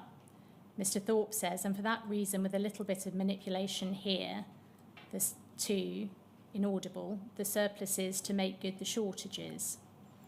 And then Mr. Mclaughlan says, well, it's a pattern, you know, and Mr. Thorpe, so that's that. Mr. Mclaughlan, when people start, and that's what's happened, says Mr. Thorpe. Mr. Mclaughlan, presume, yeah, when that happens, someone starts working to paranoid or whatever, and it works, yeah.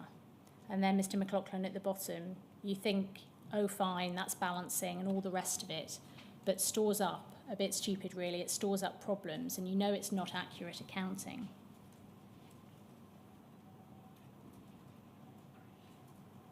Then at page 181 at the top, please.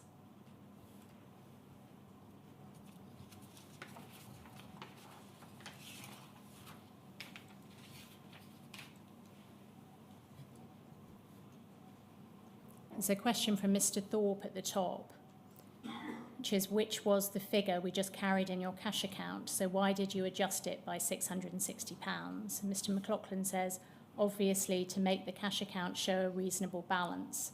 If that was the amount over, that must have been the adjustment. So Mr. Mclaughlan accepts adjusting the figures to make the accounts balance, doesn't he, at this stage? Yes. And then going please to page 196.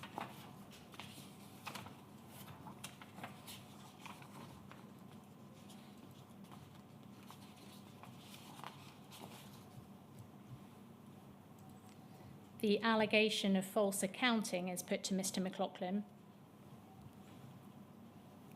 So that is a false account, which is for you to submit this to the post office.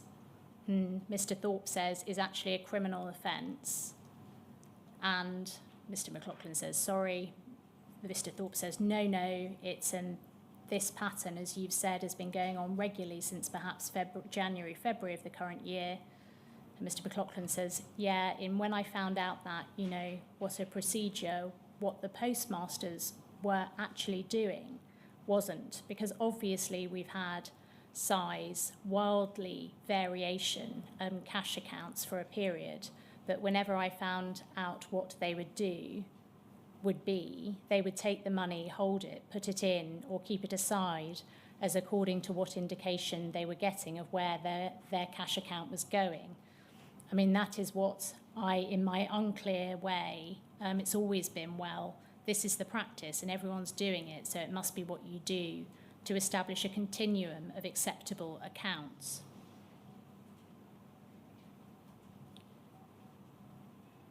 So Mr. Mclaughlan here was saying that this is what postmasters do to get it a continuum of acceptable accounts, where there are wild variations. Would you accept that that's what he's saying? Yes. Then going please to page 202.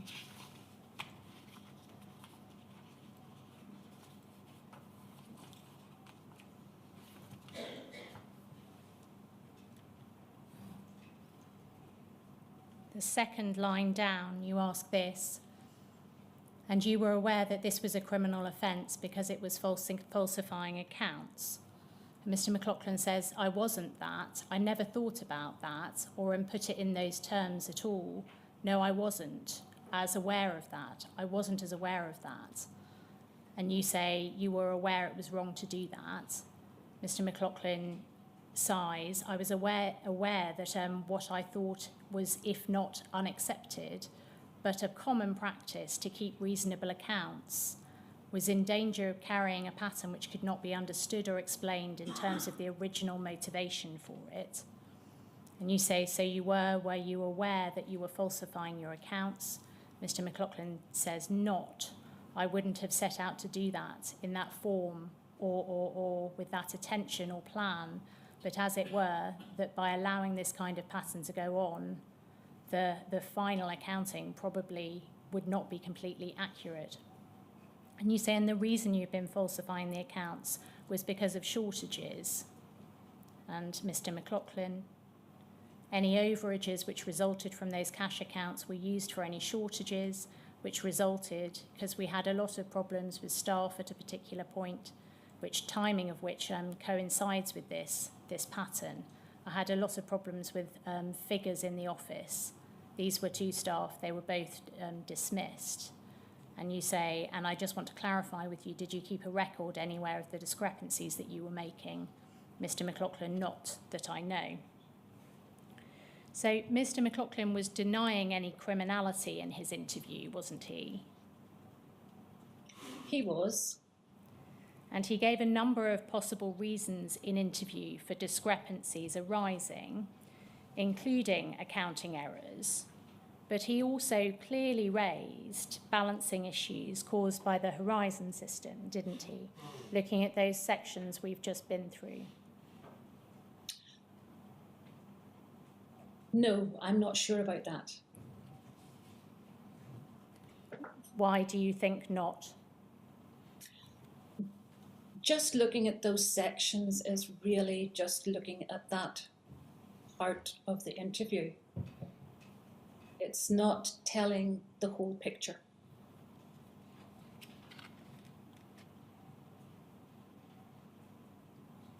We will come on in due course to the question of whether data was requested from Fujitsu after Mr. Mclaughlan's interview.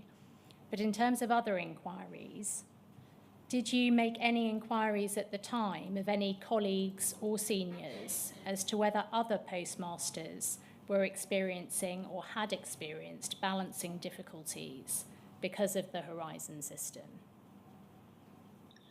No, because at that time, I think that was in 2001,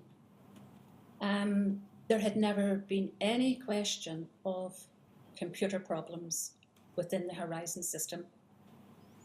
But just taking that first example, going back to when Horizon first came in Mr. Mclaughlan's branch, and he was saying balancing was all over the place, did that not cause you any concern, even if you thought it wasn't of particular relevance for your case 2 years later? No, because it was 2 years down the road, and during the interview, I think he did say that he got to do the balancing okay after a while. That was at the beginning. I think he said the balancing was okay. But also, I do not know or recall if the information would have been available at that time because it was 2001. I wasn't aware of it at that time, of information being available from Fujitsu. Well, just staying on the point I asked you about in terms of inquiries of colleagues or seniors, someone had told you that after Horizon was introduced, balancing was all over the place. It wasn't stable. Was that something you thought important enough to discuss with other colleagues? As it had been 2 years ago, I'm not sure, I can't recall, but I do know I would have been looking at audit reports and information from his retail line manager who would have been visiting the office to see if there had been any reports. I would have been looking at if there was any cold logs available. I would have been asking more general knowledge from the people coming into the office. I would have been asking them, is there any problem with this particular office? Okay, but setting aside Mr. Mclaughlan's case for a second, was it not a concern that the system was capable of causing balancing problems, regardless of whether they were operating in this case? Yes, it was a concern. So did you say that it was a concern to anyone else? It would have been sort of, I don't know if I actually would have put it out that it was a concern, because we were being told there was no concerns with the computer system. We did know, I wasn't on the investigation at the time of Horizon going in, but we had heard that there was trial periods where there was some glitches, as they would put, but that had all been ironed out and sorted out. Also, maybe it could have been the person operating the system. So no, I don't think I would have raised many concerns because of what I had been told by senior management regarding Fujitsu.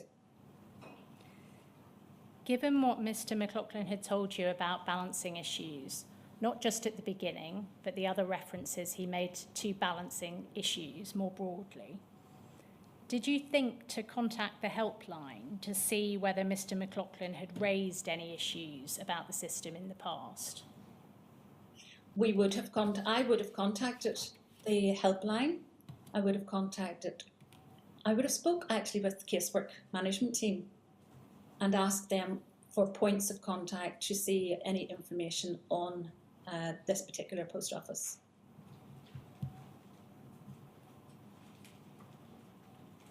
Could we have on screen, please, page 26 of Ms. Winter's statement?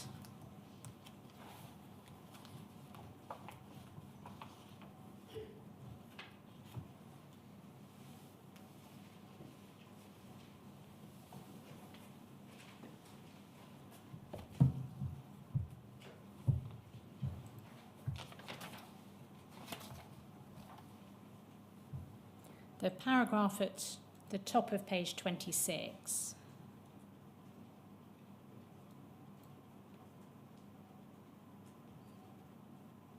This is a continuation of paragraph 50 from the previous page.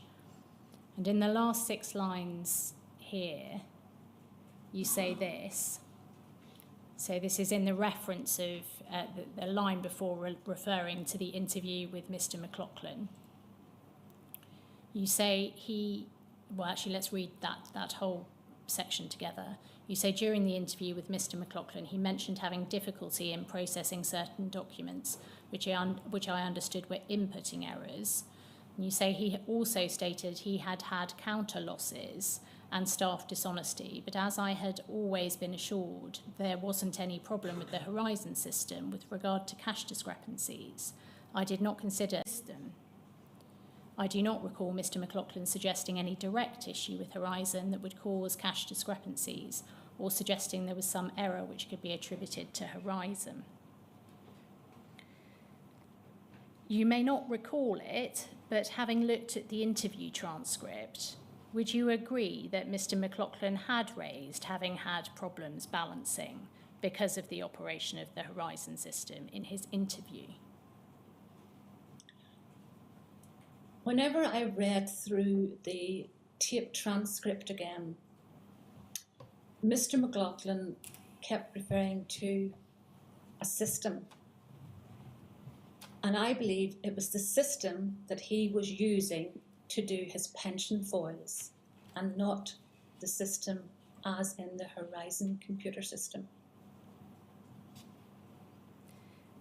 You appear to be saying here that because of the assurances you had been given that Horizon was completely reliable, you concluded that the counter losses raised by Mr. Mclaughlan were not attributable to Horizon.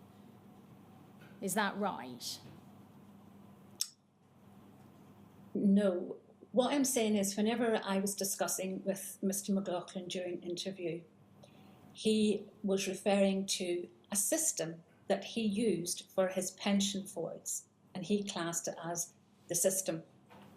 So sometimes whenever you're reading through the tape transcript, you are thinking that the system he is talking about is the Horizon computer system, whereas it was the system that he was using with the help of an ex-sub-postmaster to process the paid pension foils.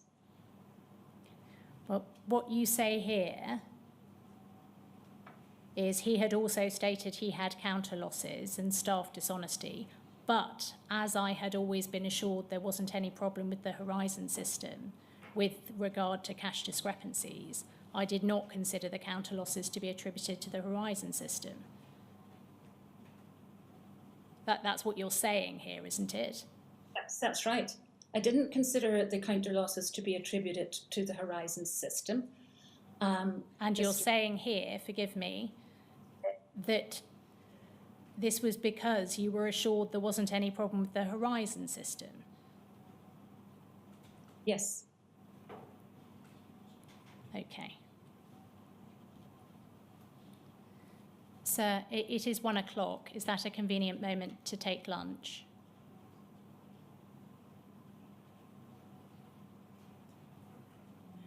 Sir, you're on mute.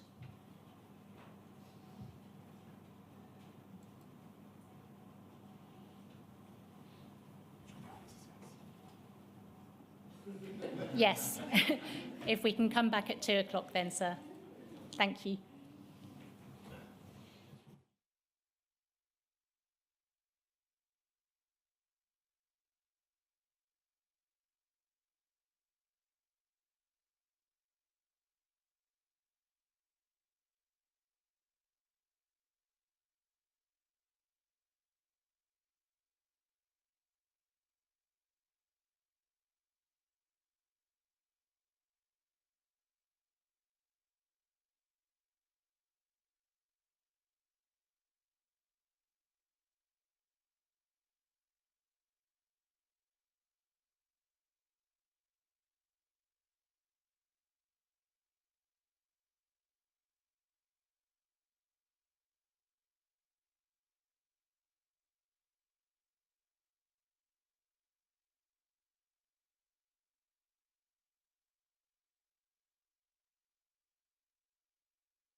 Good afternoon, sir. Can you see and hear us?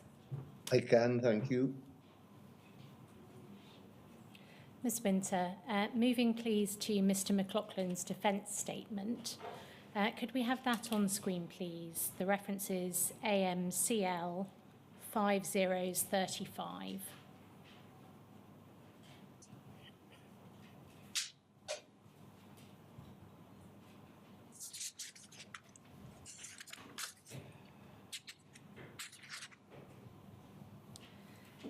The first page here is a covering letter from Mr Mclaughlan's solicitors dated the 19th of April 2004.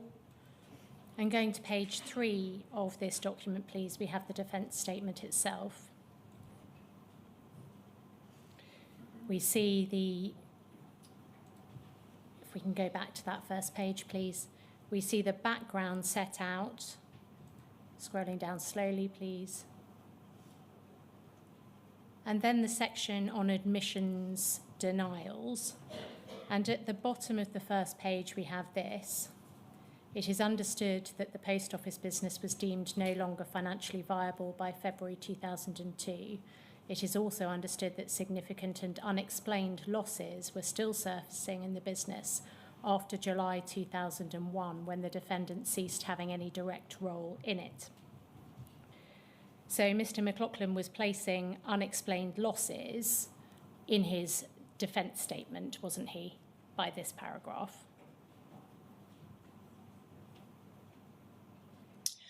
This was the post office after he had left as a postmaster. Yes, we'll come on to what he says happened in relation to before, but the reference there to the unexplained losses were still surfacing in the business. That's on that very first page. And then going, please, over the page.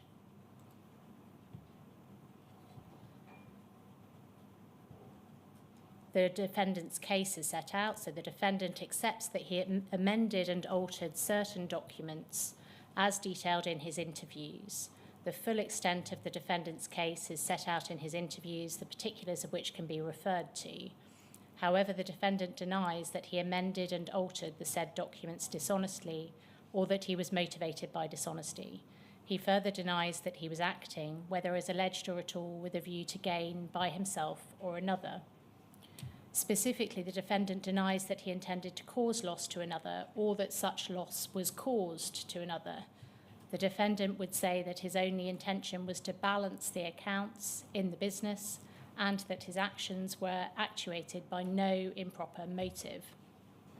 The defendant denies that he caused a loss to the post office to the value of £10,288.47. He would say that the charges in the indictment do not reflect this value, and this figure has been arrived at by taking all of the input errors for the given period and attributing them to the defendant. The defendant would say that a large number of these identified transactions have not been carried out by him. Further, these transaction errors may have been rectified at a later stage. The defendant would say that the conduct alleged by the Crown, the totality of which is not accepted in any event, does not make out the 15 charges of false accounting. Going down, please.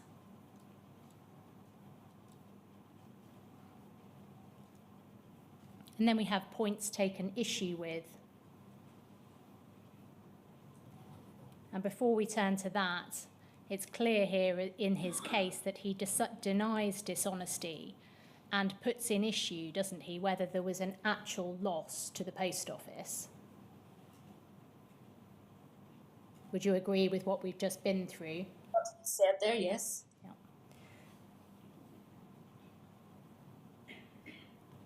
And then we have points taken issue with, and the penultimate paragraph on that page, the defendant would take issue with any Crown evidence that would tend to suggest, imply or infer that his intention was not to balance the accounts in the business and or that his actions were actuated by an improper motive. The defendant only accepts such alteration or amendment of the documentation as is disclosed in his interviews, and only to the manner and extent that this is detailed in his interviews. Going over the page, please. The defendant takes issue with any assertion that he caused a loss to the post office to that value as particularised above. The defendant would say that he had experienced difficulties in balancing the accounts from the time that he took over the franchise. He believes that this may have been largely the fault of the accounting system and/or equipment that he was obliged to use. The system rarely, if ever, balanced and was always prone to error. The defendant would say that the post office, brackets consignia, was aware of account balancing problems and errors in the system that the defendant was experiencing. The post office sent in people to try to help the defendant with the problems that he was experiencing, but the problems were never remedied and the source of the problems was never discovered. So Mr. Mclaughlan was clearly setting out here, wasn't he, that he had experienced balancing faults from the outset after he took over the Brookfield post office, wasn't he? Yes, he was. And he stated in clear terms that he believed the difficulties were caused by the accounting system or the equipment he was required to use, didn't he? Yes, he did. He explained that the system rarely balanced and was prone to error. And he also goes on to say that consignia and the post office were aware of his account balancing problems and the errors on the system. Could we have on screen, please, page 20 of Ms. Winter's statement?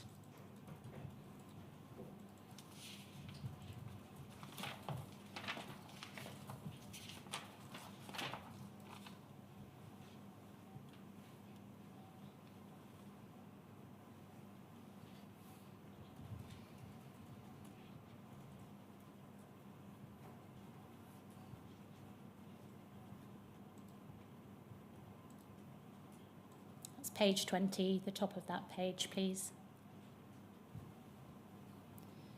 This is a continuation of paragraph 34 from the page before.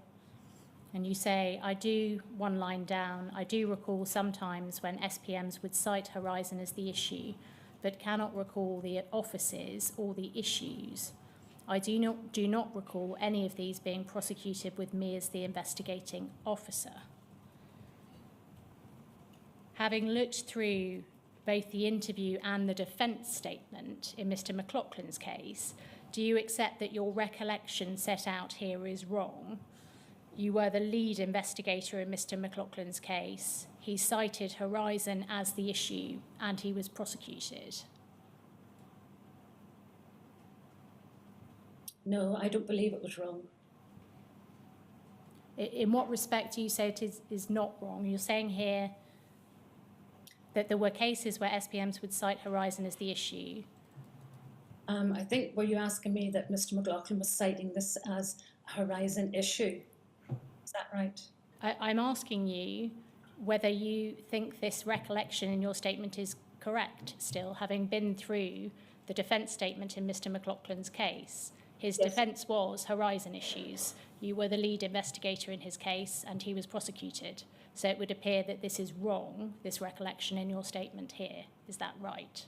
No, because Mr. Mclaughlan's case, I would not have cited it as a Horizon case, and neither did the police believe that or the crime prosecution. Okay, Mr. Mclaughlan cited that, though, didn't he, in his defence statement in terms that we've just looked at? Yes, Mr. Mclaughlan has cited it. Okay. Could we have back on screen, please, Mr. Mclaughlan's defence statement, which is AMCL 5035.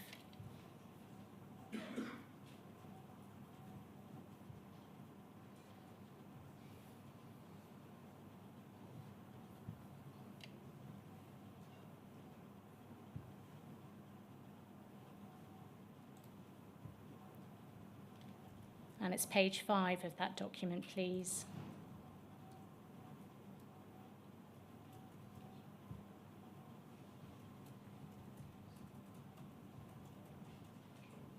Scrolling down, please.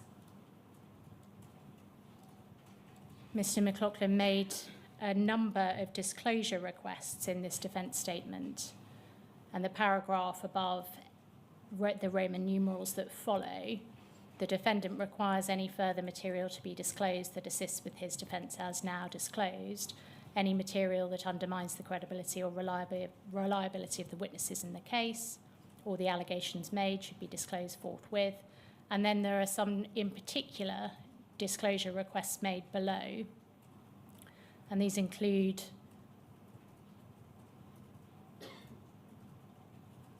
full audit reports at D for the business for audits carried out prior to the 26th of July, full details of the audit findings from the 26th of July, full details of the trial balances retained by the Post Office, full history of the details of the accounts and reports submitted by the defendant for the period relevant to the charges. And then scrolling down a little, please.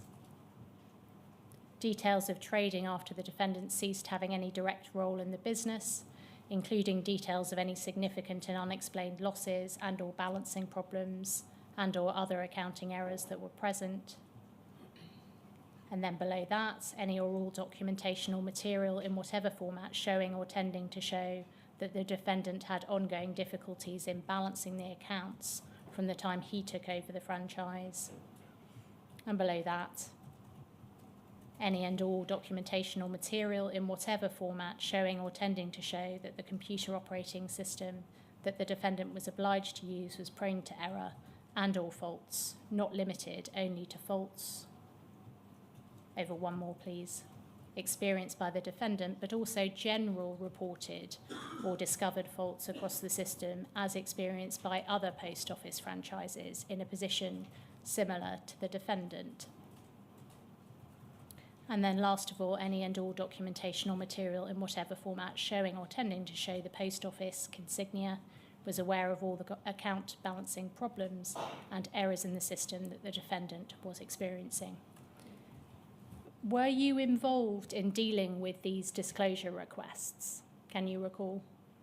I can recall I would have been involved with them, yes.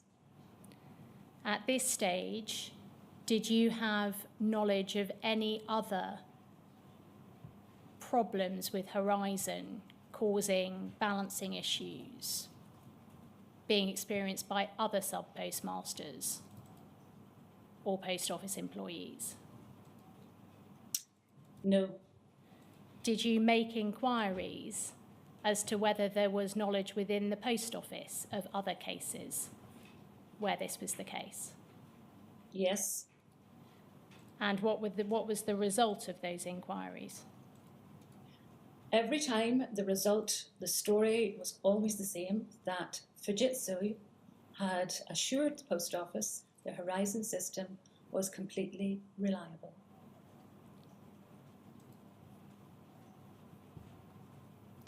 And in relation to that last item requested, again, did you make inquiries in this regard for documentation or material showing or tending to show that the post office consignia was aware of all of the account balancing problems and errors in the system that the defendant was experiencing?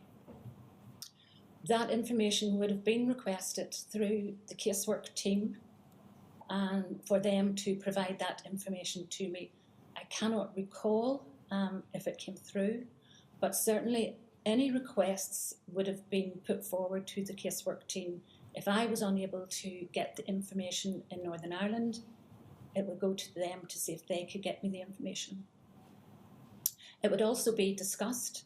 You also have to bear in mind that everything that has been requested to me would be discussed with the police and with the prosecution office. Once I would put a file in to the police, then you always had meetings with them and the crime prosecution office. You were in a position, though, of advantage, weren't you, over the police and the prosecuting service, because you had access to information within the post office and could more easily discuss with your colleagues and your seniors what the position was in terms of, in particular, a state of knowledge.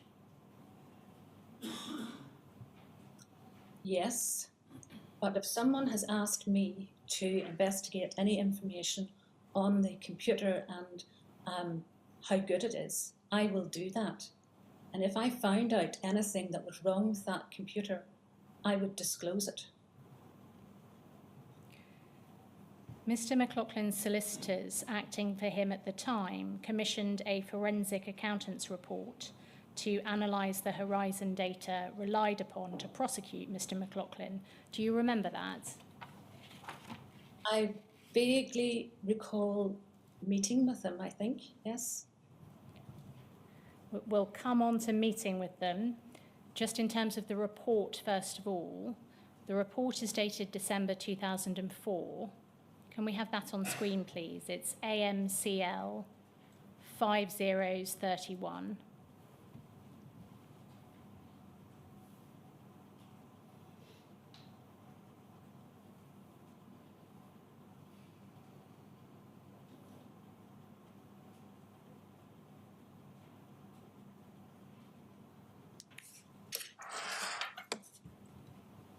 And it's page 37 within this larger document, please.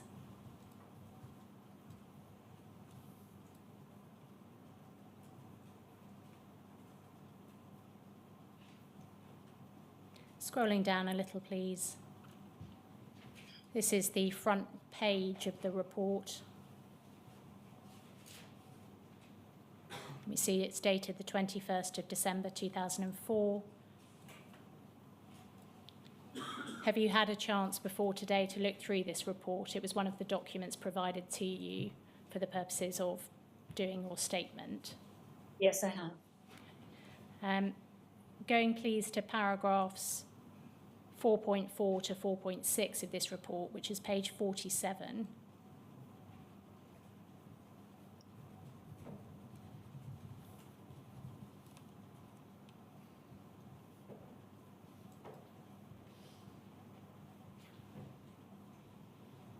Scrolling down, please.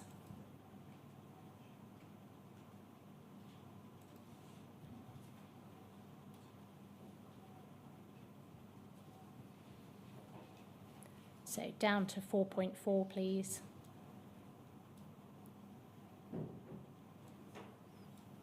And under the heading Missing Dockets Foils, and there's a figure given there for the amount. The claim in relation to missing dockets foils arises due to the number of inputs in relation to a particular pension and allowance grouping, P&A PA grouping, not equaling the number of foils received, i.e. the number of PA inputs on the weekly summary and daily ad list equal each other, but are not matched by the number of foils received. At 4.5, attached at Appendix E is an example of the Post Office workings in relation to the claim for the week ending 27th of December 2000. The variance in relation to this week totals 213.45 and is analysed in the way that's set out in that box below. And 4.6, the claim is based on the assertion that inclusion of a transaction in the absence of a supporting counterfoil is evidence that cash has been misappropriated and that Mr. Mclaughlan was responsible for the discrepancy and hence the alleged loss. Going over the page, please.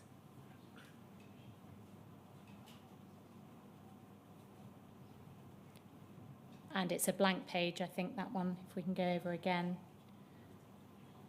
4.7, under group total casting differences, the authors describe the difficulty in understanding a group total casting difference of £201.30 in the week of the 31st of January 2001, and they do so in this way.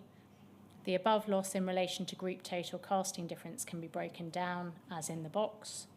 Attached at Appendix F are the Post Office workings in relation to the claim for the week ending the 31st of January 2001. The workings show that although 0 units have been claimed in the volume column, an amount of 226.30 has registered in the value column. At present, we do not have an explanation or know of a reason as to why this did and could have occurred. It is extremely unusual that the computer system should allow such an entry to occur. The claim as set out at Appendix F is not supported by any detailed ad lists or other documentation on which would give any indication of how this discrepancy has arisen, the transaction log for this particular period is not available. We are therefore unable to comment further in relation to this item. Going then, please, to page 51.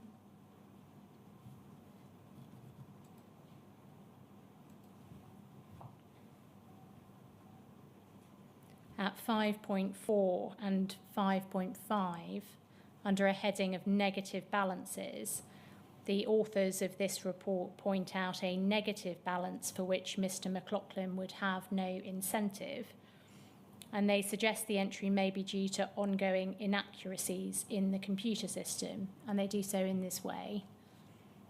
They say following negative balances are incorporated into the alleged loss, totaling 10,288.47, and that's broken down.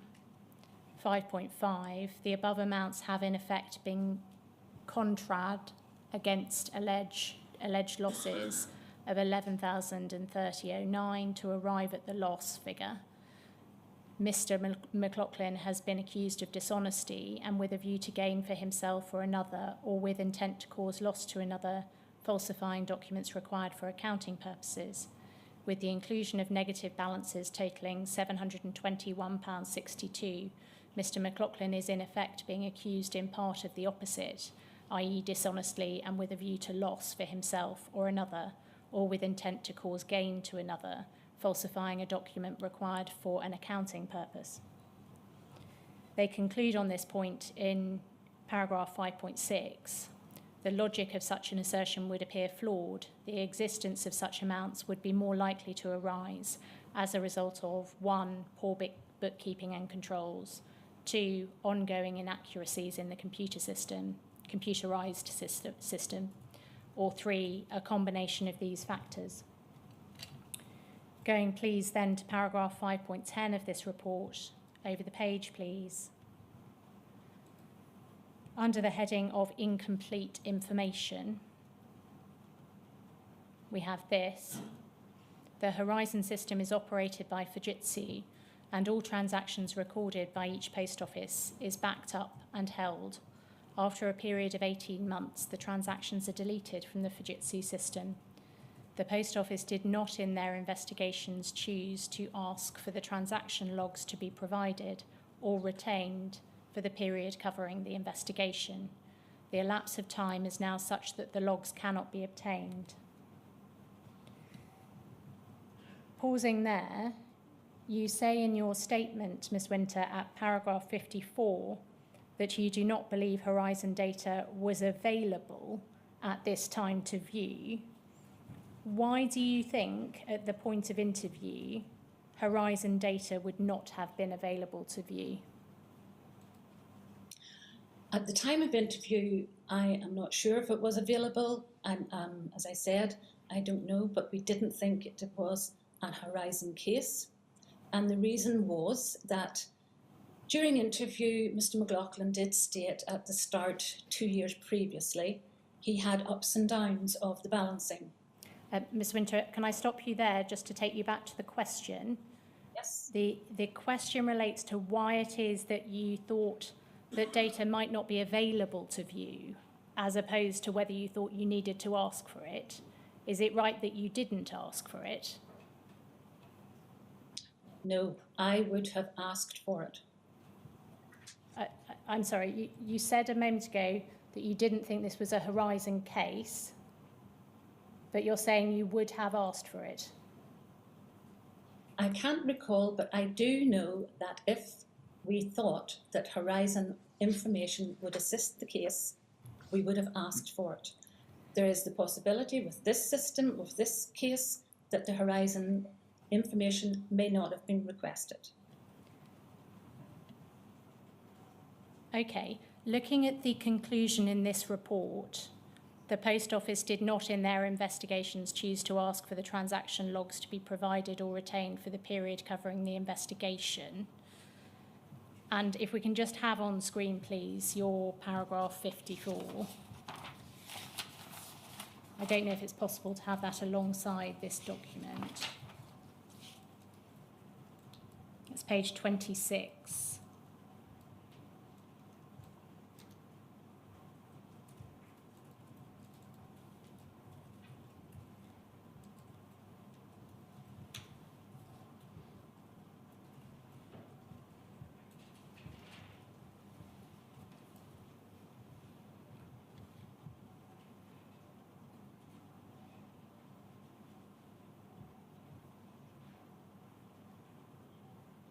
And towards the bottom of page 26, paragraph 54 starts.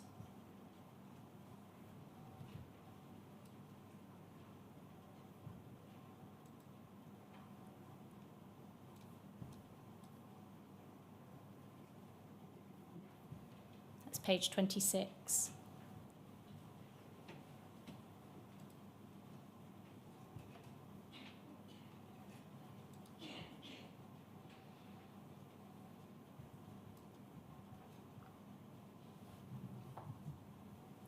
Towards the bottom of the page, please.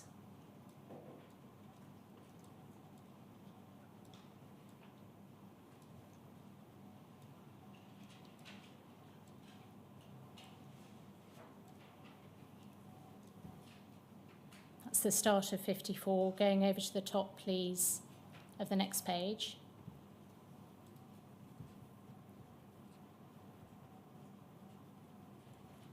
You say there, during interview on the 26th of July 2001, he did raise concerns regarding losses and staff dishonesty, but not Horizon. I do not believe Horizon data was available at this time to view. And let's leave as a separate point whether he was raising Horizon as an explanation. Why was it that you do not believe that Horizon data was available at the time to view? I wouldn't have had that information. I'm sorry, I can't recall. I'm just trying to understand why you have said here, I do not believe Horizon data was available at this time to view. Why have you included that in your statement? Because I would believe from myself and from the way that I worked, if there was any information available, I would have asked for that information. I do not believe if the information wasn't available. If it wasn't available, it wasn't available. Or I was told it wasn't available. Okay. On the one hand, you seem to be saying Mr. Mclaughlan was not raising Horizon, so I didn't need to ask. And on the other, you seem to be saying, well, I would have asked, so it must not have been there to view. Which is it?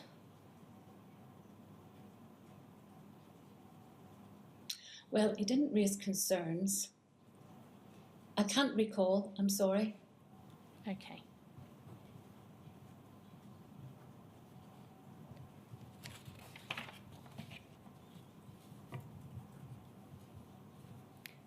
In any event, it appears based on this report, and the statement can come down now, thank you, at 5.10, that by the time the forensic accountants instructed on behalf of Mr. Mclaughlan were doing this report, the data was no longer there to be had because of the retention period of Fujitsu.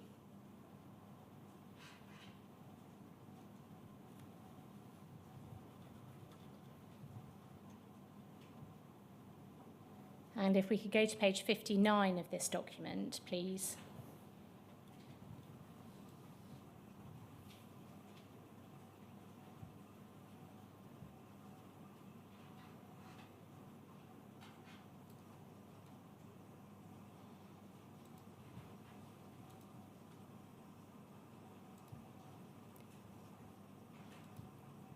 It's paragraph 5.25 that we're looking for, please.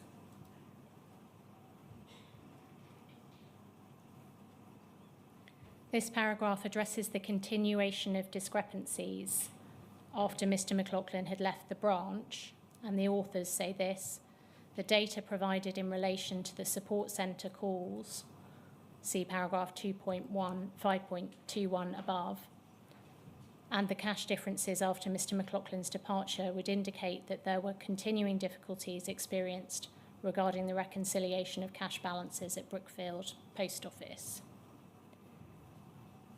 Did you ever consider, when you were investigating Mr. Mclaughlan's case, investigating whether any problems being experienced by Mr. Mclaughlan continued after he stopped working in the branch in July 2001?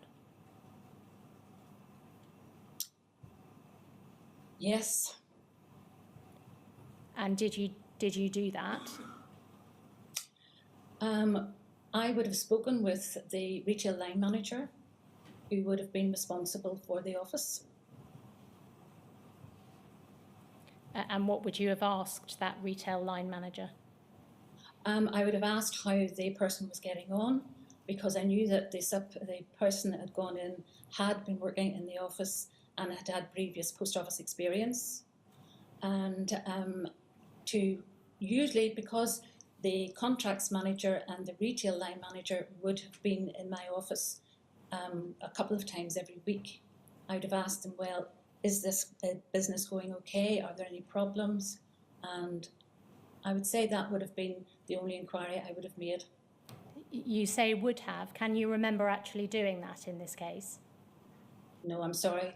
It's just too long ago.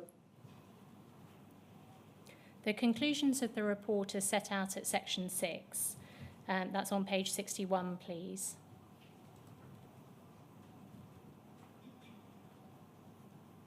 And the conclusions of the report are these.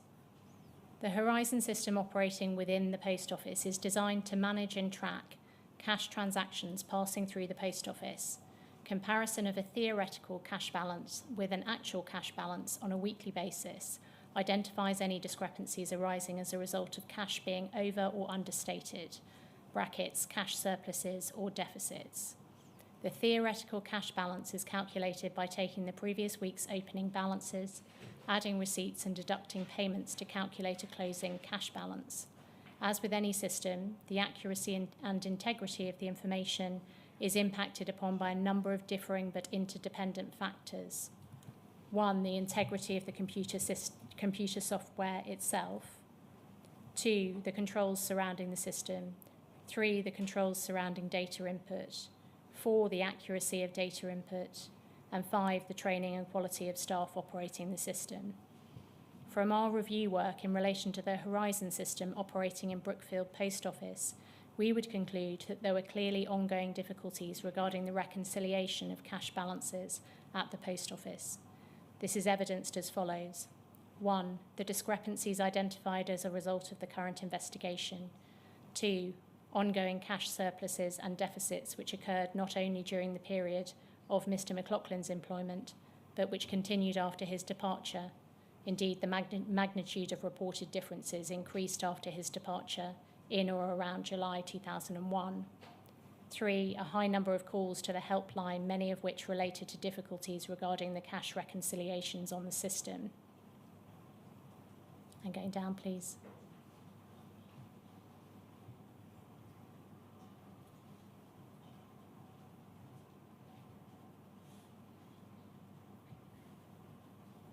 Sorry, if we could scroll up a little, please. We've just lost 4.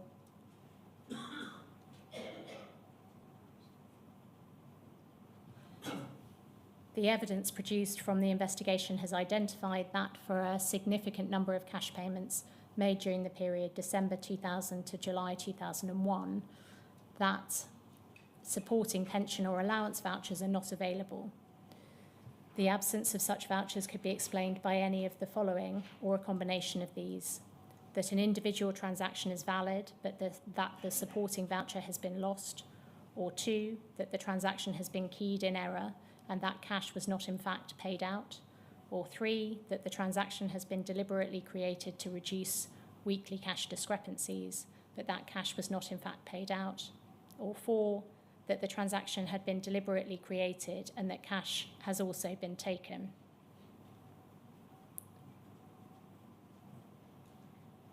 And if we can just scroll down to the end of the report.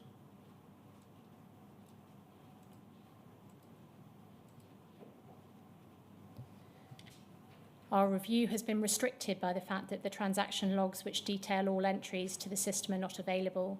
These logs record transactions but also record user IDs which show who has keyed each entry. The usefulness of these reports is reduced significantly by the fact that individual vouchers cannot be traced through to individual entries on the log, and therefore cannot be traced to individual user IDs. However, we cannot comment further on whether a review of the full available logs may have assisted our investigation in identifying recurring patterns in relation to the entries identified. The charges brought against Mr. Mclaughlan are stated in the following terms: that you dishonestly, with a view to you, for yourself or another, or with the intent to cause loss to another, falsified a document required for an accounting purpose. The inference, therefore, is that the transactions which are not supported by vouchers have been deliberately created by Mr. Mclaughlan to cover up cash taken by him or another person. Our review has identified the following weaknesses in supporting this assertion. The differences identified by the review include transactions which have resulted in cash payments being made both over and understated. The logic of why an individual would create fictitious entries which would require him to lodge money into the system is not apparent. Such differences are more consistent with keying errors or system errors rather than the theft. 2, for the entries identified and included in the claim, there is no direct evidence to trace these entries to Mr. Mclaughlan, although clearly the sub-postmaster, he had ultimate responsibility for the operations of the system. 3, furthermore, based on the restricted logs available for a number of the transactions claimed in the loss, it would appear that Mr. Mclaughlan made none of the relevant entries for the relevant days. 4, differences continued and indeed increased after Mr. Mclaughlan's departure from the post office. This would suggest that issues surrounding the cash discrepancies were not directly related to his involvement, at least fully so. So, looking at those conclusions in the report, the reliability of Horizon was being raised in this report, wasn't it? It was. Do you recall, you mentioned a meeting, do you recall having a meeting with Mr. Mclaughlan, his then solicitors, and the forensic accountants who authored this report, as well as senior post office management representatives, in around January 2005? No. What meeting do you recall? I recall meeting with a forensic expert. I think it may have been this company, along with one of our auditors and trainers, and it was the Horizon system was shown to him and explained, but that's the only meeting I recall.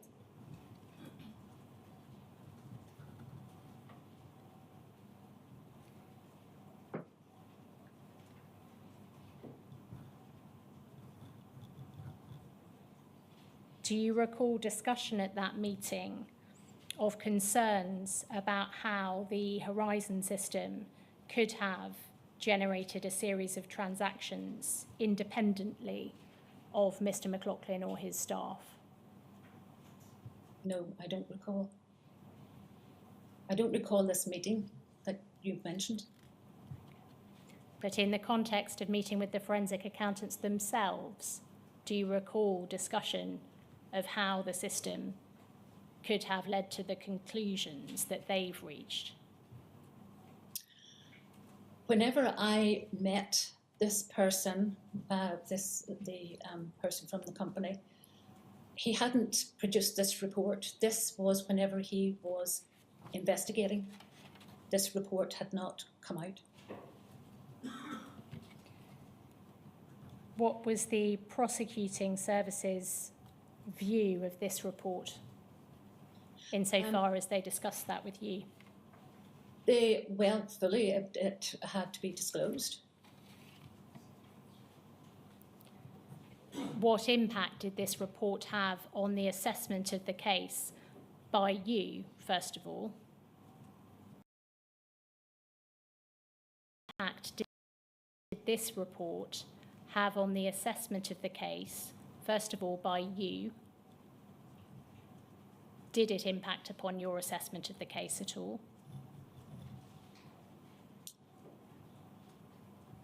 No. Did it impact upon the prosecuting service's view of the case, insofar as they discussed that with you?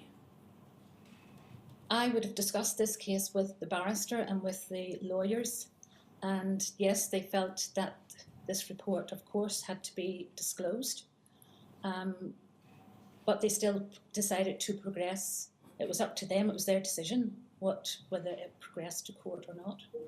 Sorry, am I misunderstanding? When you say this report had to be disclosed, my understanding is this report had been disclosed to you by the defence. No, the report had been disclosed to the prosecution and myself, Sir Winter. Yeah, sure. So it wasn't a question of either the prosecution or you disclosing it. Miss Price's questions are addressed to whether or not, putting it bluntly, it made any difference to you a view of whether the prosecution should continue. I understand the question, but it was not my decision to have. No, I follow that.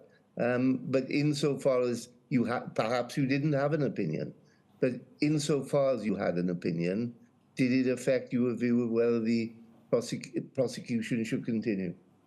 Yes, I did have the opinion it should continue. Fine, right. Did you share the report with the Post Office, or as it would have been then, the Royal Mail Criminal Law Team?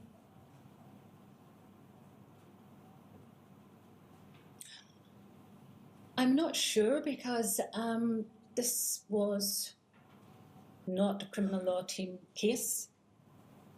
Yes, but in terms of the wider import of this report, did you share it with anyone at all within the Post Office? That this would have been shared up to the head of security. You say it would have done. Yes. How did it make its way to the head of security? In my case file, you get a green jacket case file. And John Scott, I know, had sight of that case file. As far as you're aware, was that report shared any more widely with anyone outside of the security team? I'm not aware of that. It would have went to the, as we said, the Crown, but within the Post Office, that report then would have eventually filtered up to the head of security. Can you recall any steps being taken by the Post Office in response to this report? No.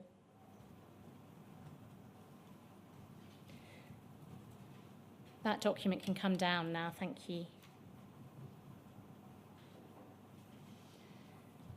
Turning please to your involvement in the criminal investigation and prosecution of Morin Mckelvie. Morin Mckelvie was prosecuted for theft, contrary to Section 1 of the Theft Act, Northern Ireland, 1969. The sum of the theft was said to relate to was £4,623.48. The theft was said to have occurred between the 1st of September 2001 and the 21st of August 2002. Mrs. Mckelvie was tried and found not guilty by a majority verdict delivered on the 16th of September 2004. Nonetheless, she lost her business and was made bankrupt. I'd like to start, please, with the interview of Morin Mckelvie, which you conducted with Mr. Thorpe as second interviewing officer on the 4th of April 2002. Could we have that on screen, please? It's PNI 701, and it's page 50 of that document.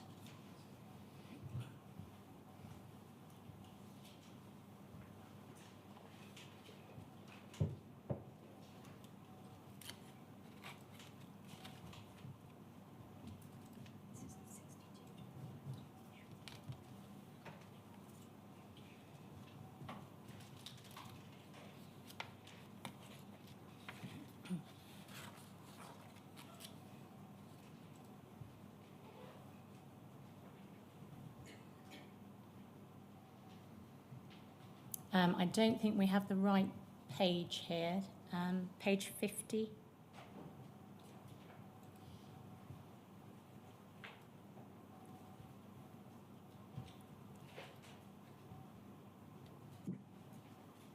That's it, thank you. So we can see here the date, the 4th of April 2002. You and Mr. Thorpe are listed as the interviewing officers. Although Mr. Thorpe appears first here, you seem to be listed first in the continued record of tape-recorded interview. And I think it's right, isn't it, that you were in fact the lead investigator in this case, notwithstanding the order of the names on this. Yes, that's right. Going please to page 52.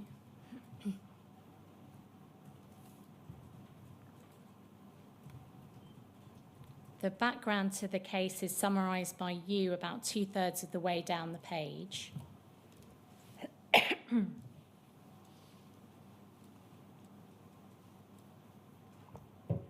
And you say, and my friend Mr. Thorpe and Mr. Kenny, the auditor, we arrived at the office this morning about 8:30 and introduced ourselves to you. And I stated to you that I'd asked for a special audit to be conducted this morning at the Clambogan Post Office because of accounting irregularities reported from Chesterfield. We went into the post office and you opened up. You produced all the cash and stock to the auditor, and an audit was conducted by Mr. Kenny, and you were present during the audit.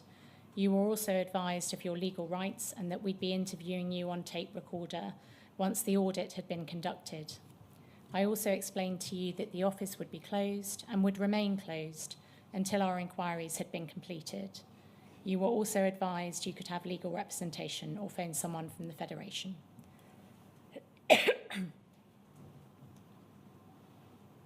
Going then please to page 54.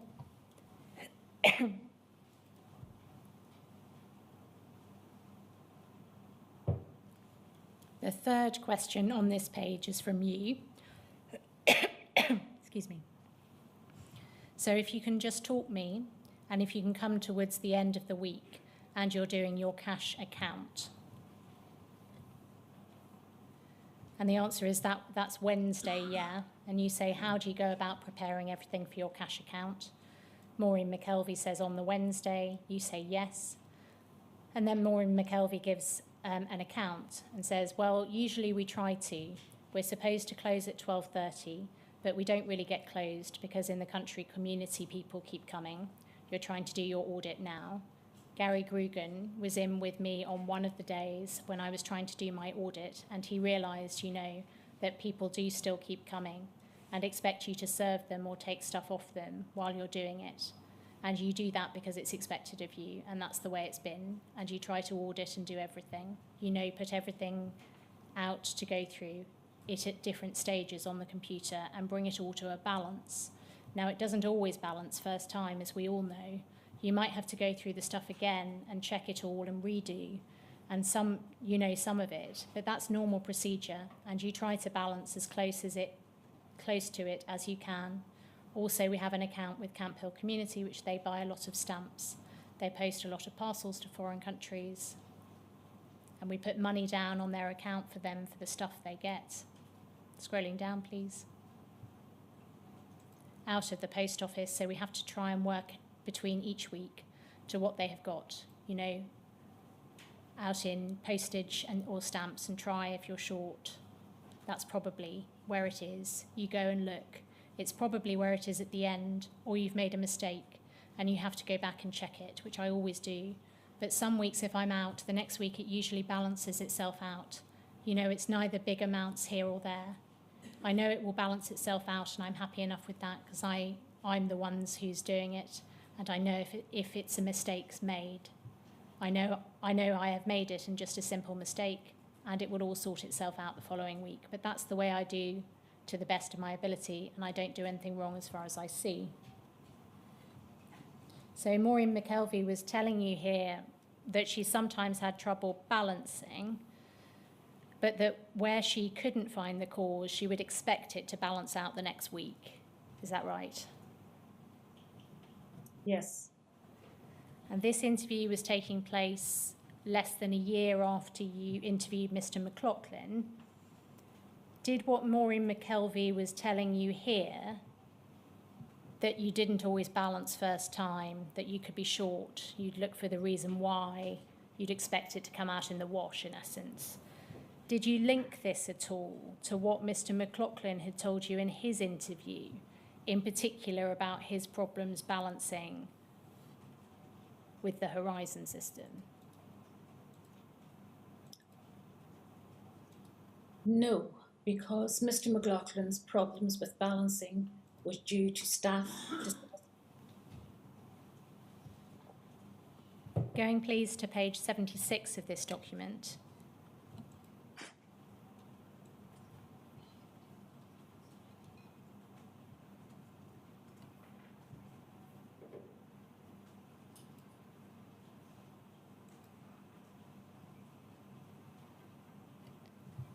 This is the second section of the record of tape recorded interview following a short break after the first part of the interview.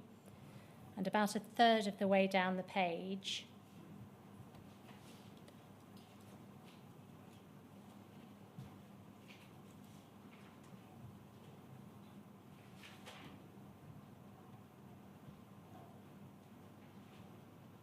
we have, just before the completion of the interview, I just want to confirm a conversation that I had with Mrs. Mckelvie this morning, where Mrs. Mckelvie, you produced a bundle of 12 paid pension and allowance foils with an ad list paper clipped around them, and the date on the ad list was 4th of May 2001, timed at 17:52, and it was cash account period 07, and you had stated to me that you had found the bundle of foils last week in an envelope under the counter in the post office. Is that correct?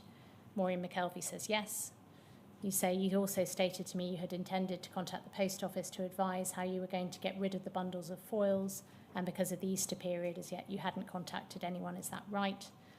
And she says yes, and goes on to talk about that. And then about 2/3 of the way down the page, we have from Mr. Thorpe, FT, we can have with us, paper rustling, the foils to be checked to date. Would you like to examine these foils again? That's with the tape recorder off whilst you do that. If you would like to examine them in any way, and Morin Mckelvie says no. Mr. Thorpe, to see if there's anything on there that you can suggest there has been a problem. Morin Mckelvie, are these foils wrong, you're saying? These the ones from? And you say, from this schedule. Morin Mckelvie says, no, that's okay, no, they're okay. And scrolling down, Mr. Thorpe says, week 48 there, just you know. Morin Mckelvie, if it's there, like, I can't, you're saying it's on the paper, that's it. You ask, have you anything else you'd like to say, Mrs. Mckelvie, before we conclude the interview? And then over the page, yes, I do believe I did everything to the best of my ability. I've been doing this for 11 years and I've done it right. If there's been an error on the computer, question mark, I've just done that. I didn't mean to do it. That's all I can say.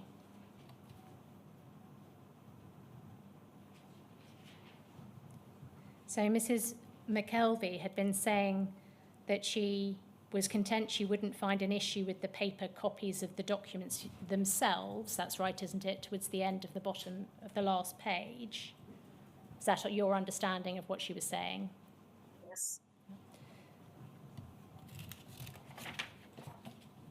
But here, this reference to error on the computer, given what Morin Mckelvie had told you towards the start of the interview about sometimes having trouble balancing, not being able to balance first time, did this give you any pause? Again, particularly since this was not the first sub-postmaster who had raised the general point about having trouble balancing on the Horizon system.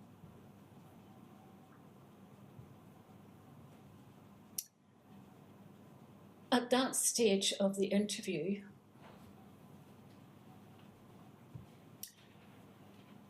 from what I recall from the papers I've received, the documents I've received, Mrs. Mckelvie had been saying that she'd had no bother balancing, and that if she had any problems, she would have contacted John McKenny. So it wasn't really highlight because she had said previously, I think during the interview, that she'd had no problems balancing.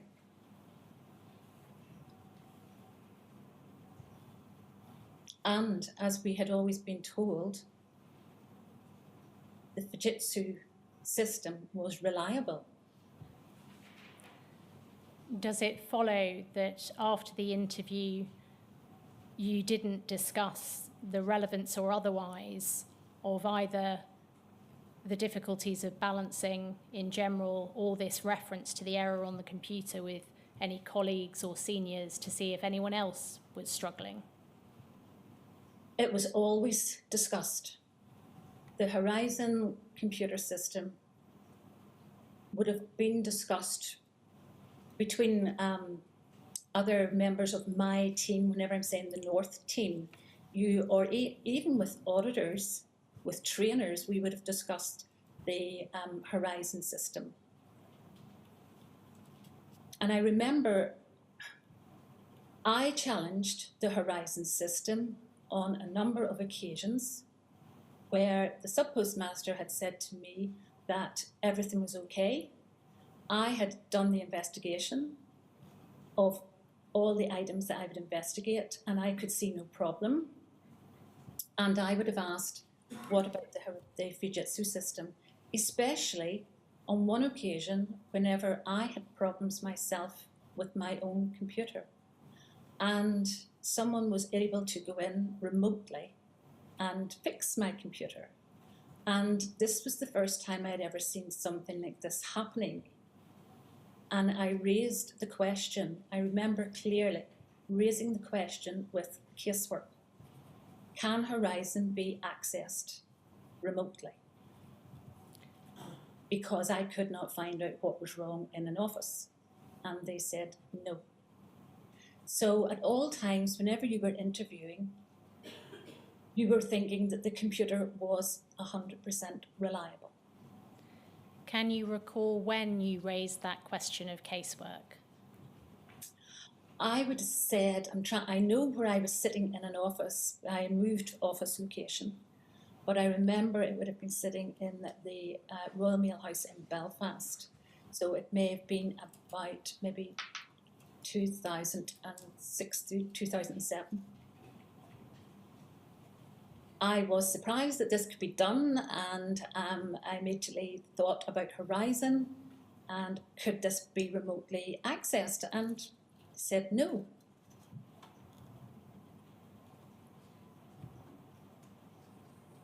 And you have to remember, I'm being told no by the post office, who is the government. And it just did not enter into your head that this was wrong information. Did you consider requesting audit data from Fujitsu following the interview with Morin Mckelvie?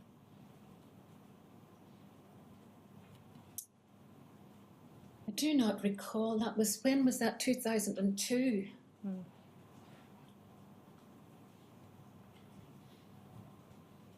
I don't recall.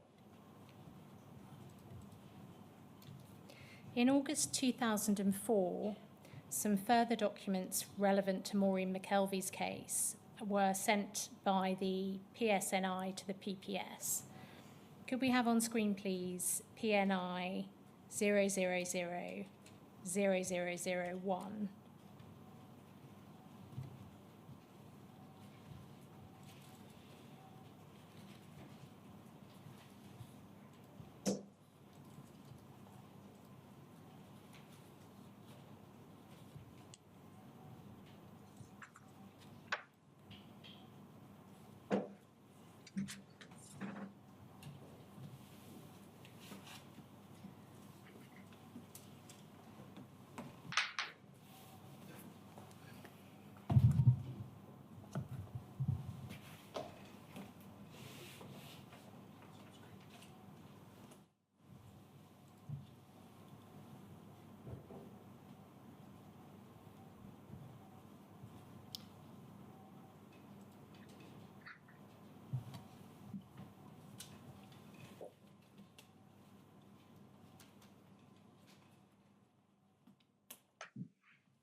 If I can just give you another reference, please, another version of this, PNI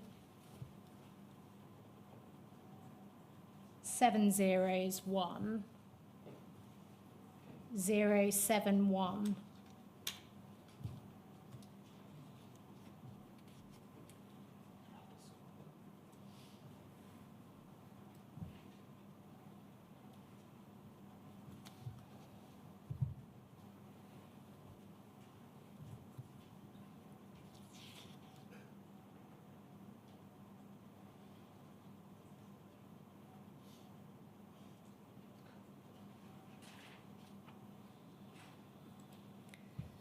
This is a covering letter to the documentation I just referred to, the further documents provided in August 2004. It is a letter dated the 16th of August 2004 to the PPS, scrolling down please, from the PSNI. And it says, please find attached further documentation for your information as to disclosure. Going please to page 14.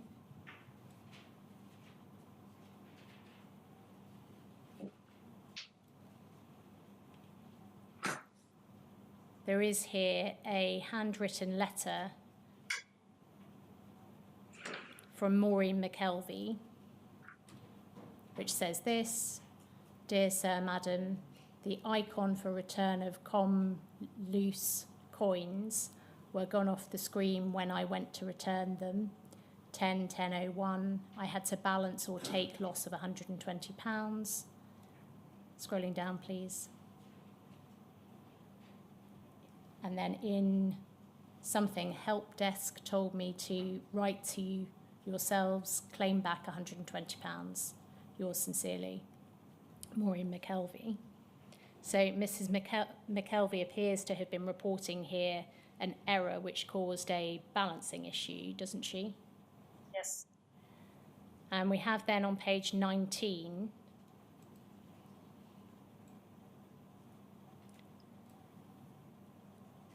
a table of helpline calls made from Morin Mckelvie's branch. And on page 20, please, we have 3 entries down. An entry on the 16th of January 2002, which says discrepancy, and then description, wanting to make a discrepancy good over £100. TP have informed them due to showing the loss on the cash account last week to make good this week, not taken out of suspense yet. And then advised how to take out and to put the shortage amount to cover in the system, which will tie it up when balancing. Then going to page 22, please. We have an entry on the 10th of October 2001. And the problem text says, PM reports a minus figure of minus £120 on their balance snapshot, but the correct figure of £120 in adjust stock. Closure text, call closed by Simon Davies. PM has minus figure showing when she goes to balance report for commemorative coins, trans to TBSC, as not sure if they have been withdrawn from the system. Then over the page, an entry on the 16th of January 2002. PM has discrepancy of over £100, which she wants to make good. And that's transferred to NBSC,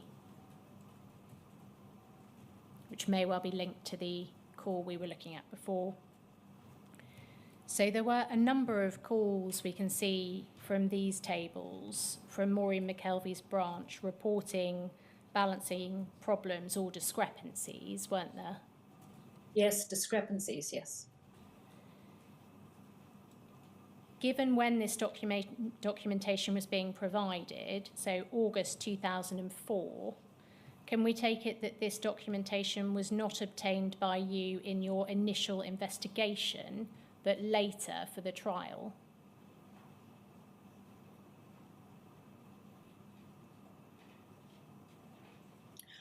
I don't recall.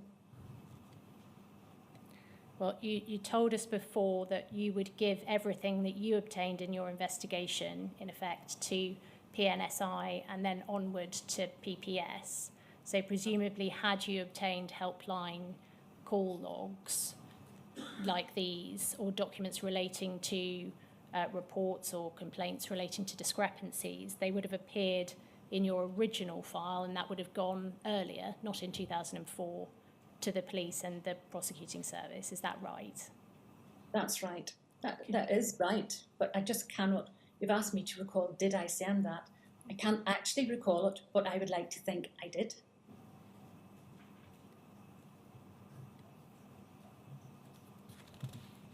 Had you seen these documents at the time of your initial investigation, assuming for a moment that they were obtained for the first time in August 2004? Would that have altered your view of the case at all, that there had been reports of discrepancies?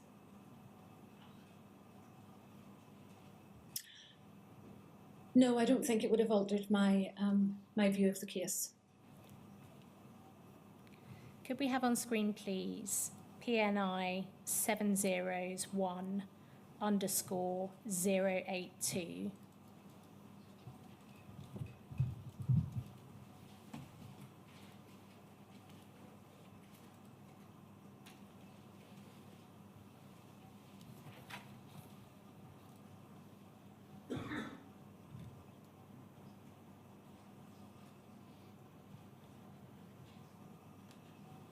While that's being done, Ms. Price, we normally finish at about now on a Friday. What's your plan, so to speak? Sir, I have about another 5 minutes, if that, of my questions. That's the only reason I hadn't suggested a break so far. Sure. And then are there co-participant questions? There are call participant questions, yes, sir. Judging by the discussions I've had so far, I would think about 20 minutes. Okay, well, can I just tell everyone that I'll be looking to finish shortly after 3:30. I'm happy to go on till then because we lost half an hour this morning, but after that I'll be looking to finish, so people should tailor their questions accordingly. Thank you, sir.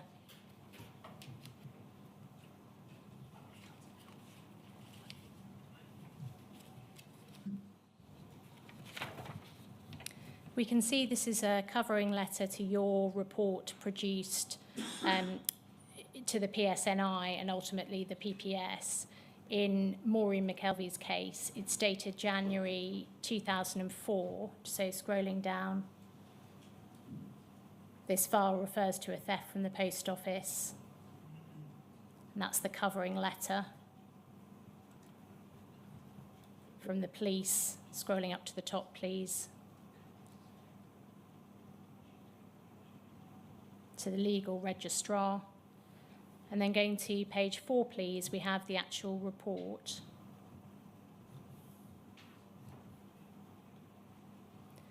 Scrolling down, please, we have your name next to Mr. Thorpe's name as team leader. And the date of the report is December, date report submitted, December 2002. Going, please, to page 7, about halfway down the page, you give an account of the case.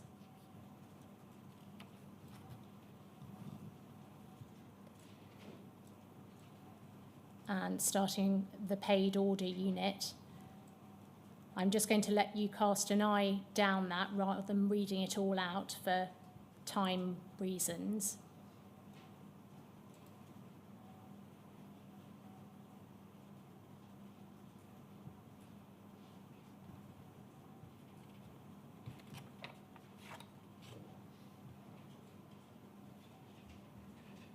And then going down to the bottom, please, we get to penultimate paragraph, the interview, and at the bottom you say Mckelvie could or would not offer a reason for the discrepancies and stated she had done everything to the best of her ability. over the page, please. At the conclusion of the interview, Mckelvie was informed further checks needed to be completed of the pension and allowance. Mckelvie and Atherton were invited to observe the checking of the outstanding pensions and allowance pouches.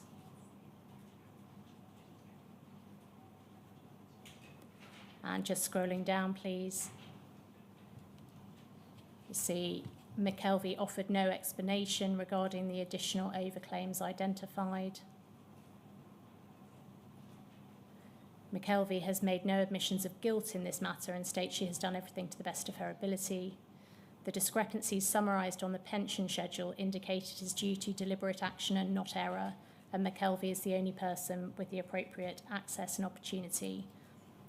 Morin Mckelvie has rendered herself liable to prosecution, and in view of the availability of evidence to support such actions, these papers are forwarded for authorisation to prosecute. You do not mention here, do you, the references to balancing issues and the reference to computer error in the interview? Can you help with why not?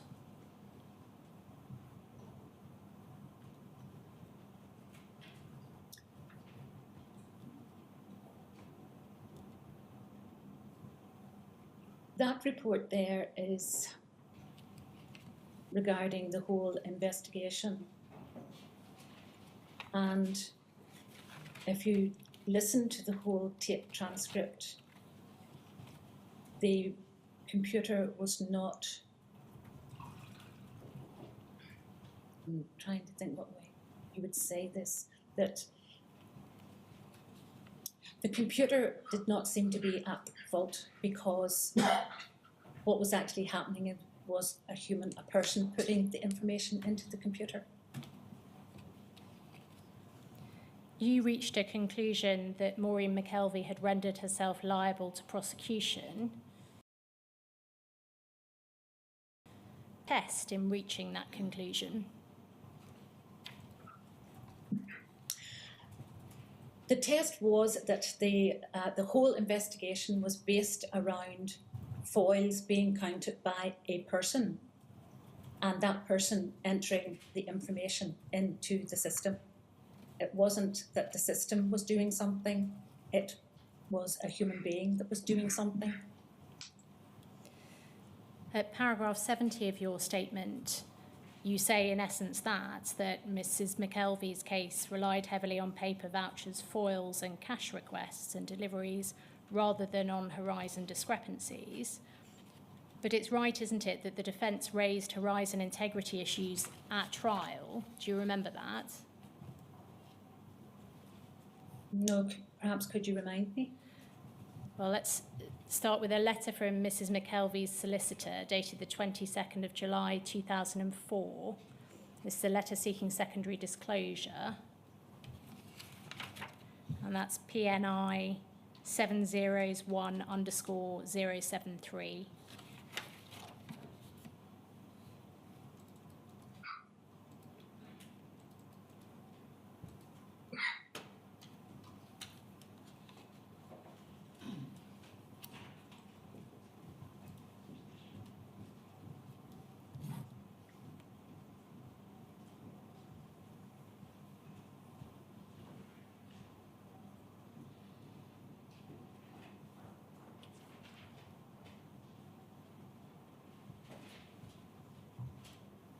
Looking please at paragraph 2, this is a request.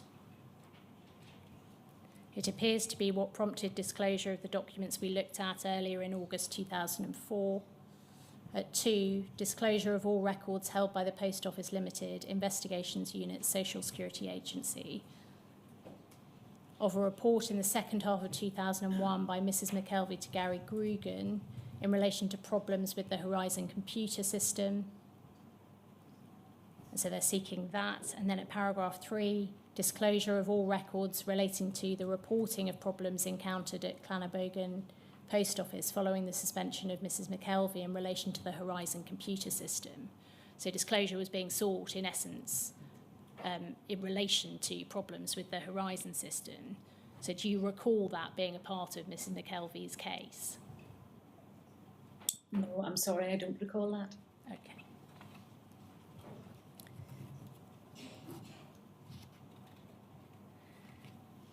Having seen that, and being aware that it was a part of Mrs. Mckelvie's case, albeit that you can't recall that now, do you accept that your characterisation of Mrs. Mckelvie's case as not relying on horizon discrepancies is not quite right?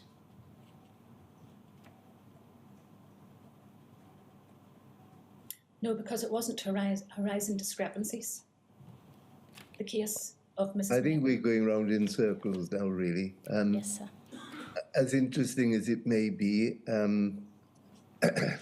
I don't think Ms. Winter's characterization of the case is what is at the heart of this now, is it? It's that was the last of my topics for Ms. Winter.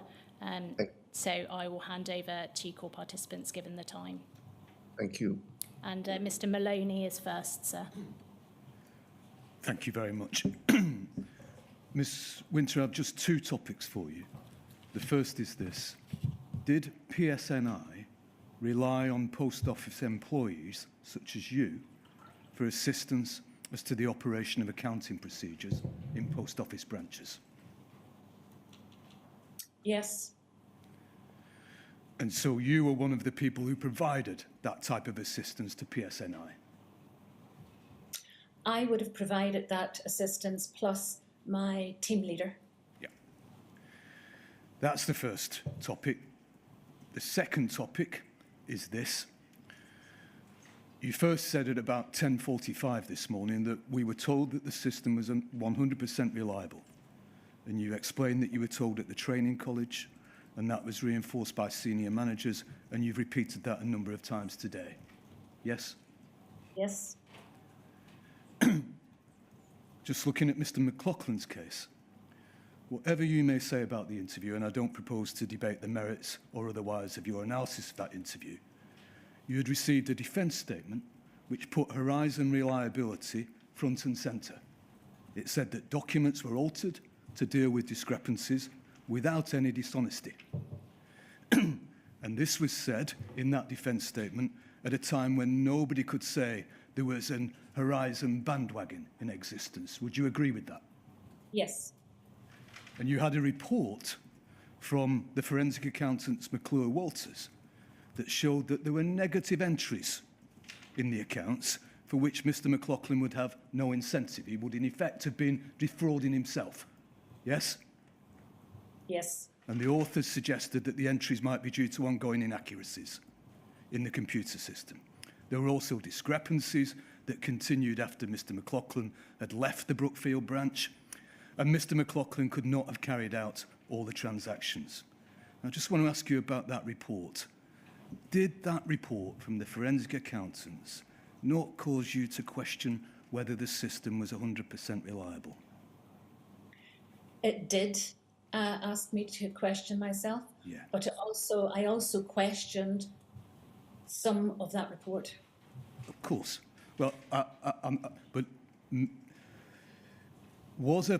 did you ever, when you questioned Horizon in that way, the 100% reliability, did you seek assistance as to the significance of those findings before the prosecution continued? And when I say significance, from Fujitsu or from technical experts that Post Office could contact? Yes, from Fujitsu. You requested permission, assistance from Fujitsu, did you? It would have been a statement would have been requested from Fujitsu, because I do remember at the time that I requested a statement, I was told by casework that they didn't think a statement existed from Fujitsu, and it would take a while to get that statement. Did you get a statement, Ms. Winters? Because from what I can recall from that, I remember discussing this report with the Director of Public Prosecutions, and it was him that said we would need to have a statement because of this defence from Mr. Mclaughlan. We would need a statement from Fujitsu. And did you get one? Yes. You saying you got a statement from Fujitsu? If the DBP had asked for a statement, it would have to be produced. Now, you said your file was sent to post office. Yes? Yes, And you said Mr. Scott would have had it. Yes, because I do remember at the time of what was Second Sight, which was, well, Second Sight, all my files, past files, were all asked to go to John Scott personally. Right. So it's at that time you think Mr. Scott would have had it. Not at the time of Mr. Mclaughlan. I'm saying that later on all our files went to Mr. Scott. At the time of Second Sight. And one But of the them head would of have- security in 2005 was Mr. Marsh. Yes? Yes. Did Mr. Marsh get it? No, I can only remember sending all the files to John Scott personally. They had to go to him personally. Right. So at the time of Mr. Mclaughlan's proceedings, did you send this report to post office, security, senior levels? That report would have went into casework, and it would have went into my file, and then your files are examined, and I suppose I would assume that casework would have passed that on. Did you flag the report as raising interesting issues when you sent it? Yes. You did. I flagged the report with my line manager at the time. I mean, it was the statement coming through, yes. Who was your line manager at the time, Miss Winter?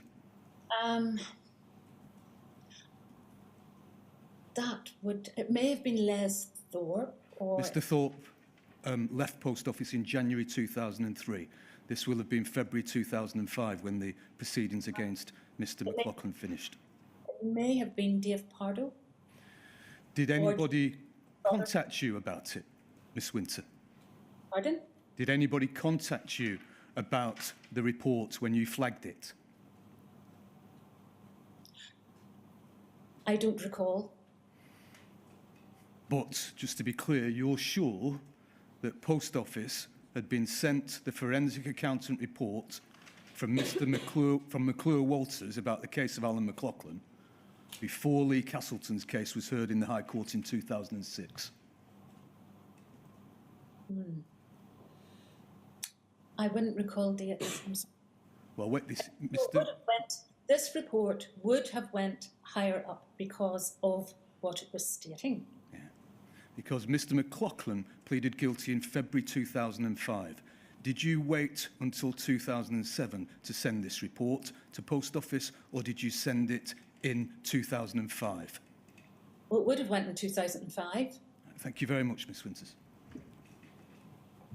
Mr. Maloney, can I ask you, and Ms. Price as well, do we actually know whether or not a statement from Fujitsu was obtained in this case? We haven't seen one, sir, but we'll check the detail and come back to you with that. So I haven't seen one either, if that helps. Well, I'd rather assume that, but I don't think it should be a secret, so to speak, what's going on. No, thank All you. right. Thank you. So, Mr. Jacobs, yes? it's me next, sir. Yep. Ms. Winter, I act for four ladies, Morin Mckelvie, who sits next to me, Deirdre Connolly, who sits behind me, Catherine McAlerney, who sits behind me, and Heather Early, who sits behind me. You were the lead investigator in Ms. Connolly's case and Ms. McAlerney's case, and you were involved in Ms. Early's case. But I want to ask you about Mrs. Mckelvie. And in relation to her interview, Ms. Price took you to part of the end of the first tape in her interview, which took place on the 4th of April 2002. I don't want to go to put the document on screen. I'll read out what we saw before. So right at the end of the interview, you asked, "Have you anything else you'd like to say, Mrs. Mckelvie, before we conclude the interview?" And you said, "Yes, I do believe I did everything." She said, sorry, "Yes, I do believe I did everything to the best of my ability. I've been doing it for 11 years and I've done it right." And then, "If there's been an error on the computer, question mark, I've just done that. I didn't mean to do it. That's all I can say." And then you say you didn't ask any more questions about the computer. You just said, here's a notice advising you what will happen to the tapes. Now, I want to go to your investigation report. And again, I'm not going to ask for this to go up on the screen for reasons of time and because we've seen it already. And when you are summarising to the Northern Ireland Police Service your investigation, you say, Mckelvie could not or would not offer a reason for the discrepancies and stated that she had done everything to the best of her ability. And then it stops. Now, what she said in her interview, and this is the bit that you're summarising, is, I believe I did everything to the best of my ability. I've been doing it for 11 years. I think I've done it right. But there's a problem. There's probably been a problem on the computer, words to that effect. Now, you didn't give the full quote. You omitted from your investigation report what she had expressly said in the interview when you were summarising that interview. That's right, isn't it? And why did you do that?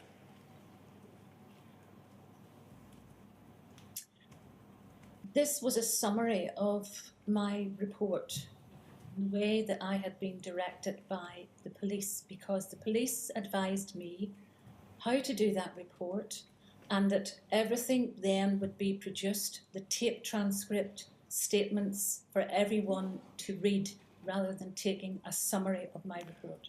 All right. So in your summary of the report, you deliberately, because you say the police told you to do this, left out what Mrs. Mckelvie told you about the computer. Is that what you're saying?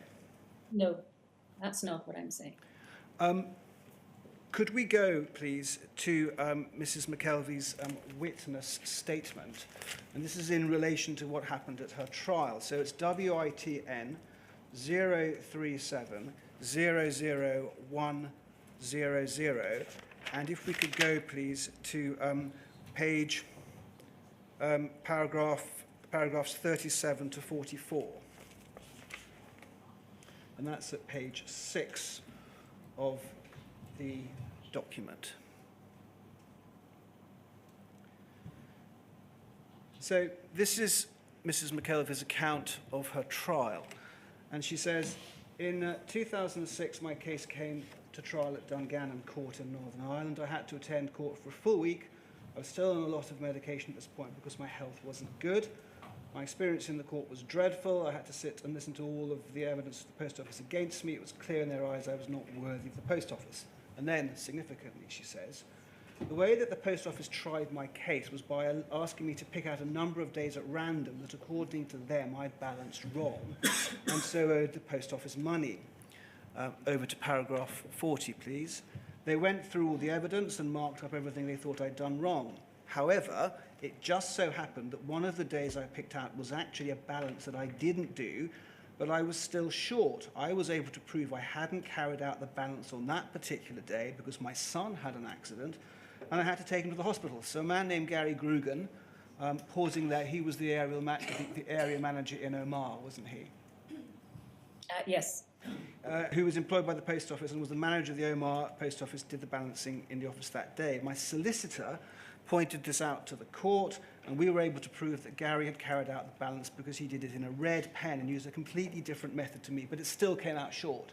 So effectively, one of the incidents of theft, of stealing, that Mrs. Mckelvie was accused of had actually been carried out by the area manager while she wasn't in the branch. That's the long and the short of it. And then at 43, it was at this point that the judge and jury realised that the post office, what the post office was trying to do. And you can see that the judge was less than impressed by the post office now. The judge took a very dim view of what the post office had done. If I had not spotted that Gary had done the balance that day, I would no doubt have been looking at jail time. Now, to be fair to you, this was something that you spotted in the interview. Do you recall that? No, I don't recall. Can we go, please, very quickly to that interview? PNI, then it's 7 zeros, and then 1, _062. And it's page 86 of 304 on the PDF. It's probably one of the longest documents we've had to look at, but page 86.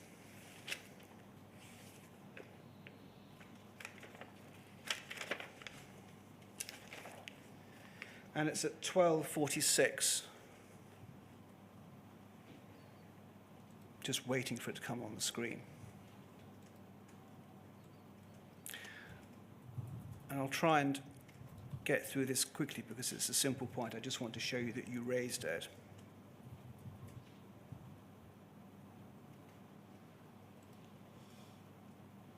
(1246), please.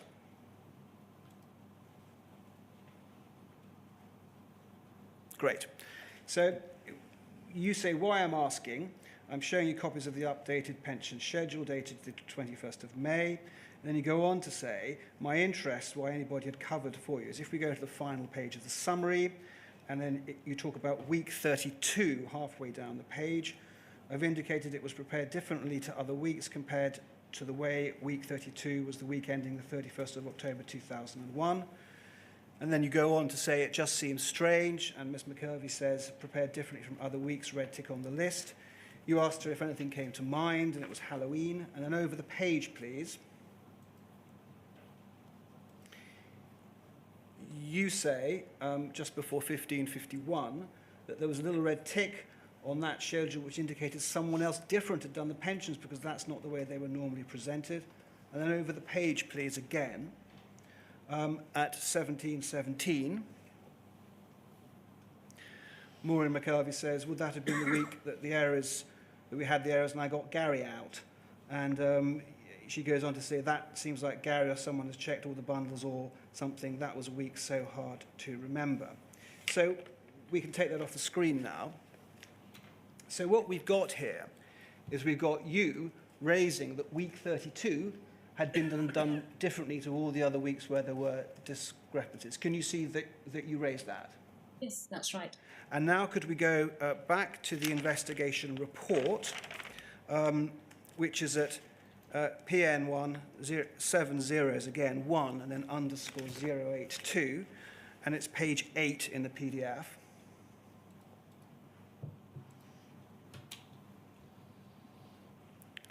Very grateful to the person who's putting this up on the screen. It's a long document.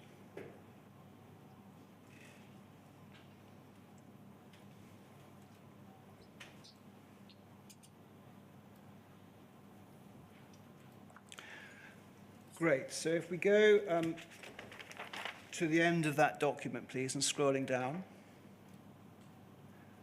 Okay. So we can see here the discrepancies summarized on the pension schedule indicate that it's due to deliberate action and not error, and Mckelvie is the only person with the appropriate access and opportunity. And then you go and say, Morin Mckelvie has rendered herself liable to prosecution. Now, my question for you is, can you see that you are misrepresenting the fact that it was thought that someone else had done one of the discrepancies? Why didn't this go in the investigation report, Ms. Winter? Because this was a summary. So it's the same answer. You didn't think this was something, even though we now know that's the basis of the acquittal, you didn't think this was something that should go in your investigation report to inform the police service whether to charge my client? I would like to ask, was that the basis of the acquittal? Well, I think nobody knows that with respect to you all. That's what's being put to me, that it was. Well, yes, and well, my client's evidence is that that was the basis. Well, I don't want to get into an argument, of course. Excuse me, can I just ask, was this a jury trial? Yes. Well, I think that's enough to answer the questions, Jacob. In relation to that trial, you have said in your statement at paragraph 59 that you have no direct recollection of the case. Is that right? Direct recollection of the investigation or the court case? You say, do not have any direct recollection of this case, and therefore I can only rely on what is contained in the documents provided to me with the request. That's right. I've read all the documents that have been sent to me. Now, my client finds that difficult to believe, and I'll tell you why, and I'm going to ask you a series of questions. Do you recall that you attended every day of that 4-day trial in September 2004? I recall going to court. Do you recall And that you gave... all my witnesses, and I believe it was Charlie Mackay was the barrister. Do you recall that you gave evidence as a prosecution witness? I recall giving evidence. I don't recall what evidence, but I do recall giving evidence. Do you recall that after the judge returned their not guilty verdict, after the jury returned their not guilty verdict, that the trial judge, Judge Mclaughlan, made a number of comments that were very critical of the conduct of Post Office?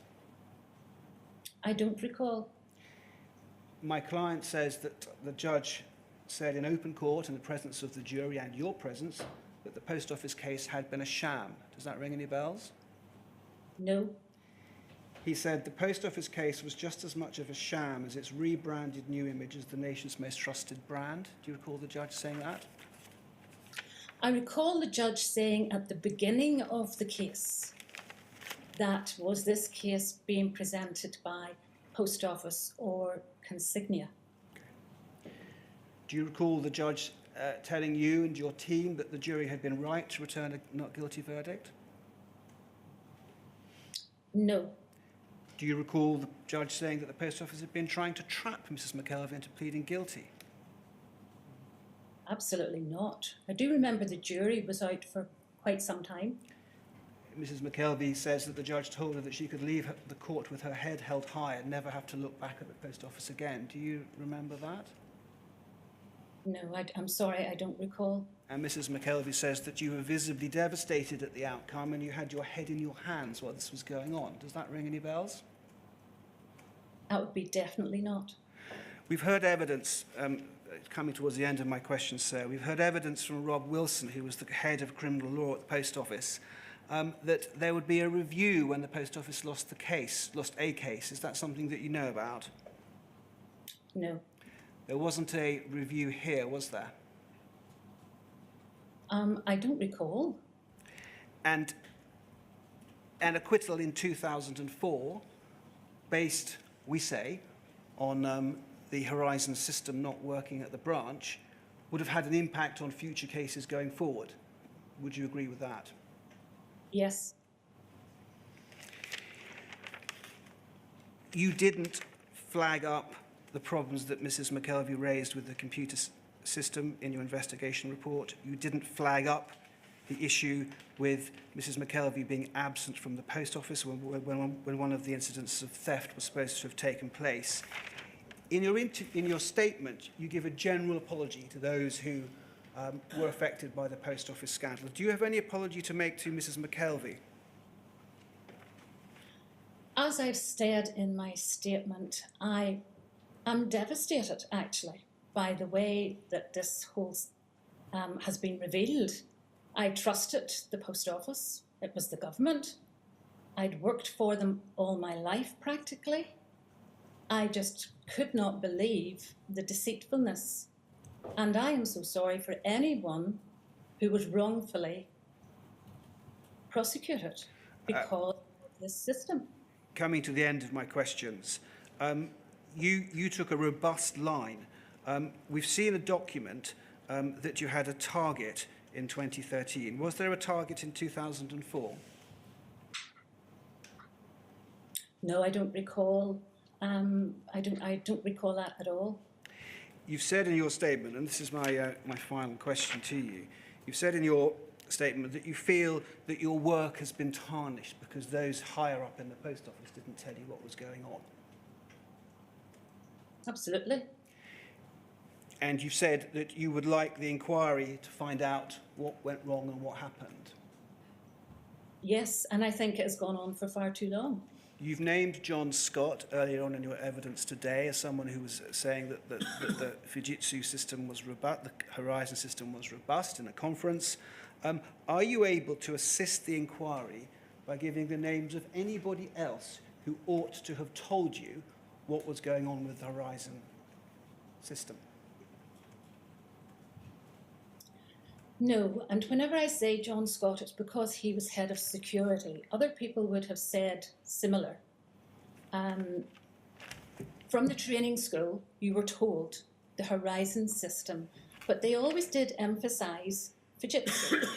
Fujitsu had said that the system was 100% reliable. I've been asked. Sorry. I cannot put names because that would be, I cannot recall for definite. I would know at conference with John Scott that would have been where we would have discussed, or they would have had some programme about Fujitsu. I have been asked to ask you one final question. As I said at the beginning, I have 4 clients who flew from Belfast yesterday. They're Morin Mckelvie, Deirdre Connolly, Catherine McAlerney and Heather Early. They say that collectively they've spent 64 years fighting to justice. You're involved in all of their cases. With that in mind, do you have anything that you want to say to them today? Yes, I was involved in their cases, but I would like to think I did everything to the best of my ability. Information that had not been received by the people and the executives from above. What I know now is completely different to what I knew then. Just one final question I've been asked. Are you going to say you're sorry to my clients? Of course I would say sorry to anybody who has been put through what I can only imagine a nightmare. But I did not know of any problem with the Horizon system. Can I now say something? Have you finished asking questions, Mr. Jacobs, first of all? I have, sir, and I'm sorry if I overran a bit. No, that's fine. Before you say what you'd like to say, because you can have the last word here, Ms. Winter, does anyone else want to ask questions? There are no other questions from core participants, sir.